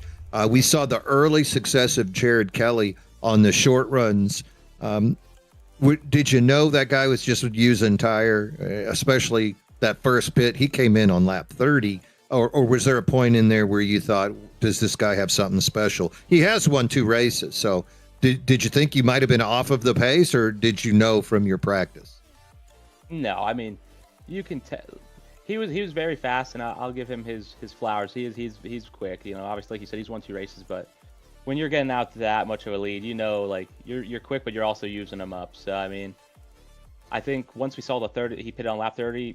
Not that he was out of the race, but the fact that me and a couple other guys could get 45 laps and maybe only had to do a 2-stop instead of a 3, like a 3-stop there at the end. Once he pitted on lap 30, I kind of knew he was out of the race. So yeah, and of course he's quick for sure. His team didn't have enough money to put another set of tires on, so he wrapped it up early this evening. Maybe we can get him some sponsors for next year. He can run a full season. The other guy was Tony Iverson. Tony led so many laps. We also seen him do very well here last year. Was there a point, especially when Iverson was out to that 9-second lead before that last caution, did you think you were going to have something for him at the end? And then once you got to the restart, did you know you had it in that 53 car? He was kind of the same way. I mean, he was quick, and he always is really quick too. And yeah, no, we knew we had him. I mean, he pitted. He was on this type of same schedule where he was pitting a little right before, or maybe 2 or 3 laps before the actual pit window would show up.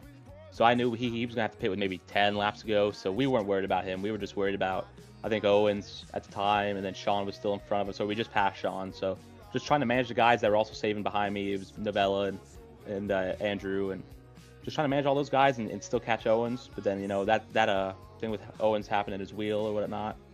So then we knew Iverson had those tires on for maybe 5 or 6 laps, and even that little bit of running on him, it was going to be a hard task for him to hold on to those spots. And he still did a good job. I think he finished 4th or so, but it wasn't enough for him to hold on the top 3. Well, and then you get the caution on 111. All of you come in, you take tires. You get the restart on 114. At that point, it's a 22-lap shootout. Everybody you would think could make it 22 laps, but it only took you 1 lap to pass the guy. At that point, you jumped out to a pretty significant lead as the boys battle behind you. At that point, you're just hitting your marks. Yeah, I mean that's all you really.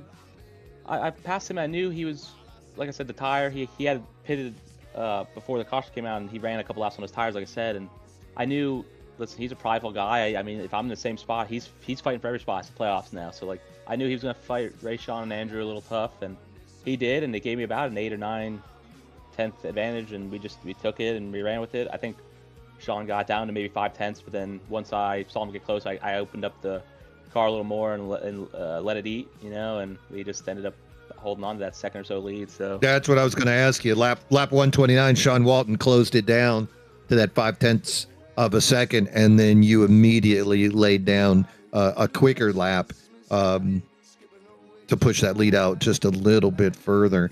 Really good start to the playoffs for you, Colin. Again, you came up a little short in the regular season. David Owens continuing what he calls his best season ever. But here today, your win is going to give you an 8-point lead over David Owens. Again, we're just trying to get to the championship race, but has to feel good getting that kind of a lead, and 33 points ahead of that break line of Matt Novella, and with the win into the playoffs. What is the goal next week? Is it to survive at Talladega, or are you going to take some chances? I mean, it's kind of a little bit of both. We're not going to be over our heads in the first half the race, but I mean, if we're in the top 15, coming down to those maybe last 10, 20 laps, yeah, we're going to be rolling around and beating and banging and having a good time, but still in a respectful manner. But no, like this week and next week, it's just we can afford to not have the best weeks now, obviously, but I still want to win. I'm not showing up just to run in 15th So no, we're still gonna try to win, but it just takes a little bit off of a little load off me that I can just relax a little bit for sure. And you got those 3 teammates that they're going to need your help cutting through this traffic, especially with the speed of some of those other teams, MC Motorsports in particular. Those guys are just dangerous on those super speedways. You guys need wins. Be nice to see one of your teammates also get one of them golden tickets next week. Colin, hell of a race, man. Thank you so much. And for you, those of you at home, Colin will be joining us on VRN, the Vortex Racing Network. We will be broadcasting Inside the Mayhem, our post-race show. We're going to have episode number 2 coming up 15 minutes after we shut down this broadcasting. Colin's going to come back on, and he's going to talk us a little bit through the race. We're going to watch some replays. I'd say we're going to watch some crashes, but except for Hunter Hall doing his best Noah Craigson episode and David Owens, it was a pretty clean race. Colin, heck of a race, man. Go bust open a drink with your buddies. You guys dominated today. Great run for your team. Great run for you, Colin. Thank you so much. Yep. Thanks, guys. Man, oh man, those dudes were fast tonight. Yeah, they were, Mean Gene. They kind of came out of nowhere. Right at the end there, right when they needed to, got it done, and taking home the most valuable points of the season so far, playoff points. So huge for that team for sure. Yeah, and I think I saw it earlier, right? You pulled up those playoff points? Yes, I did. I had. We'll just peek at it quick. And I'll have some new ones for you. They're not uploaded yet. We'll show them during Inside the Mayhem. Oh, okay. Tease you guys. Okay. But I do have them ready for you guys, and I'll upload those in just a sec. And yeah, nice. It's a little bit different, Mean Gene, especially cannot ignore Daniel Plant Smith not being here tonight. He's gonna have to go, and in my opinion, get it done in one of these next 2 races. He's got to win. We've seen over in Bonfire when folks don't win or don't show up, they miss a race. You have to win. Mm-hmm. And that's what Daniel Smith is going to find himself in next week. But hell, he's done it. He showed us. He showed us that he can win on those super speedways. He showed us that he could win on the 1.5 miles. So it's really a matter of don't crash the car. And he's on a team that should be up there at the front, giving him that momentum. So once again, guys, join us here, and we're going to shut this thing down. We're going to be on the Vortex Racing Network. Inside the Mayhem, we'll be starting that up 15 minutes after we close. Going to shut it down here, though. Amazing racing. Race 1 of the round of 12. We see Colin Bollinger lay it down, gets his 3rd win of the season, and he has punched his ticket into the round of 8. Final thoughts walking away from this thing, Zach? Great start to the season, Mean Gene. I mean, I'm sure people, cautions and wrecks, they provide entertainment, but man, I missed you yesterday in the BRL, but I got 16 of those at Martinsville yesterday. Really taught me the lesson of how valuable tracks like this are, or races like this, I should say, when it's a clean race. Really no cautions for like real cause today. David Owens having an equipment failure, which I think we're going to talk a little bit about during Inside the Mayhem today, Mean Gene. That's been a hot topic now the past month along these drivers. Excuse me, guys. And an amazing race today, Mean Gene. An awesome racetrack. A great place to start off your playoffs. And we saw one of the guys, definitely the track where the cream typically rises to the top. And we saw that today with Colin Bollinger taking home the win, his 3rd of the season, locking himself in the round of 8, as if there was any question at all, even on points. But a great start, Mean Gene. Super, super excited for what's going to unfold in front of us today.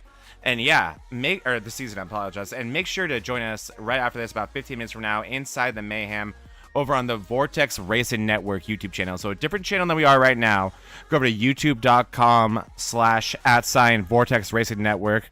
Also throw up that giveaway package. So just by subscribing to this channel, you guys can get this amazing giveaway package right here. And that will also, all you have to do is subscribe. And by commenting, we'll give you guys an extra entry. So definitely come hang out with us in VRN after this. It's going to be a lot of fun, Mean Gene. Always great doing the post-race show with you. And even with the lack of drama today, I still think we're going to have a lot to unpack.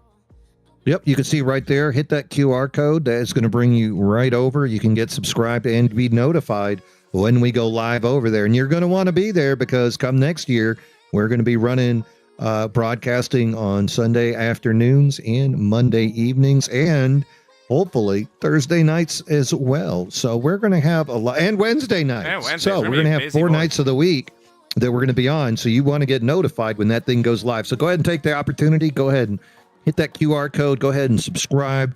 And yeah, we're going to have also guest stars. You're going to have race winner Colin Bollinger, and you are going to have playoff driver Sean Walton. So by luck, we just get first and second place who are going to join us for that broadcast. So it will be me, Mean Gene. It'll be Zach Panzarella. And we're going to have the top two guys there tonight, Bollinger and Sean Walton. My final thoughts coming out of here is the pressure's on, boys. The pressure is on. Drivers down there like Matt Novella, Alex Hillman, Colonel Sanders. Guess what, boys? You need a wild run next week, or else Kentucky could be where you get buried. They got a Kentucky long rifle. You don't want your name to be on it. Join us here in just a few on the VRN, Vortex Racing Network, inside the Mayhem, and we will have those post-race show for you.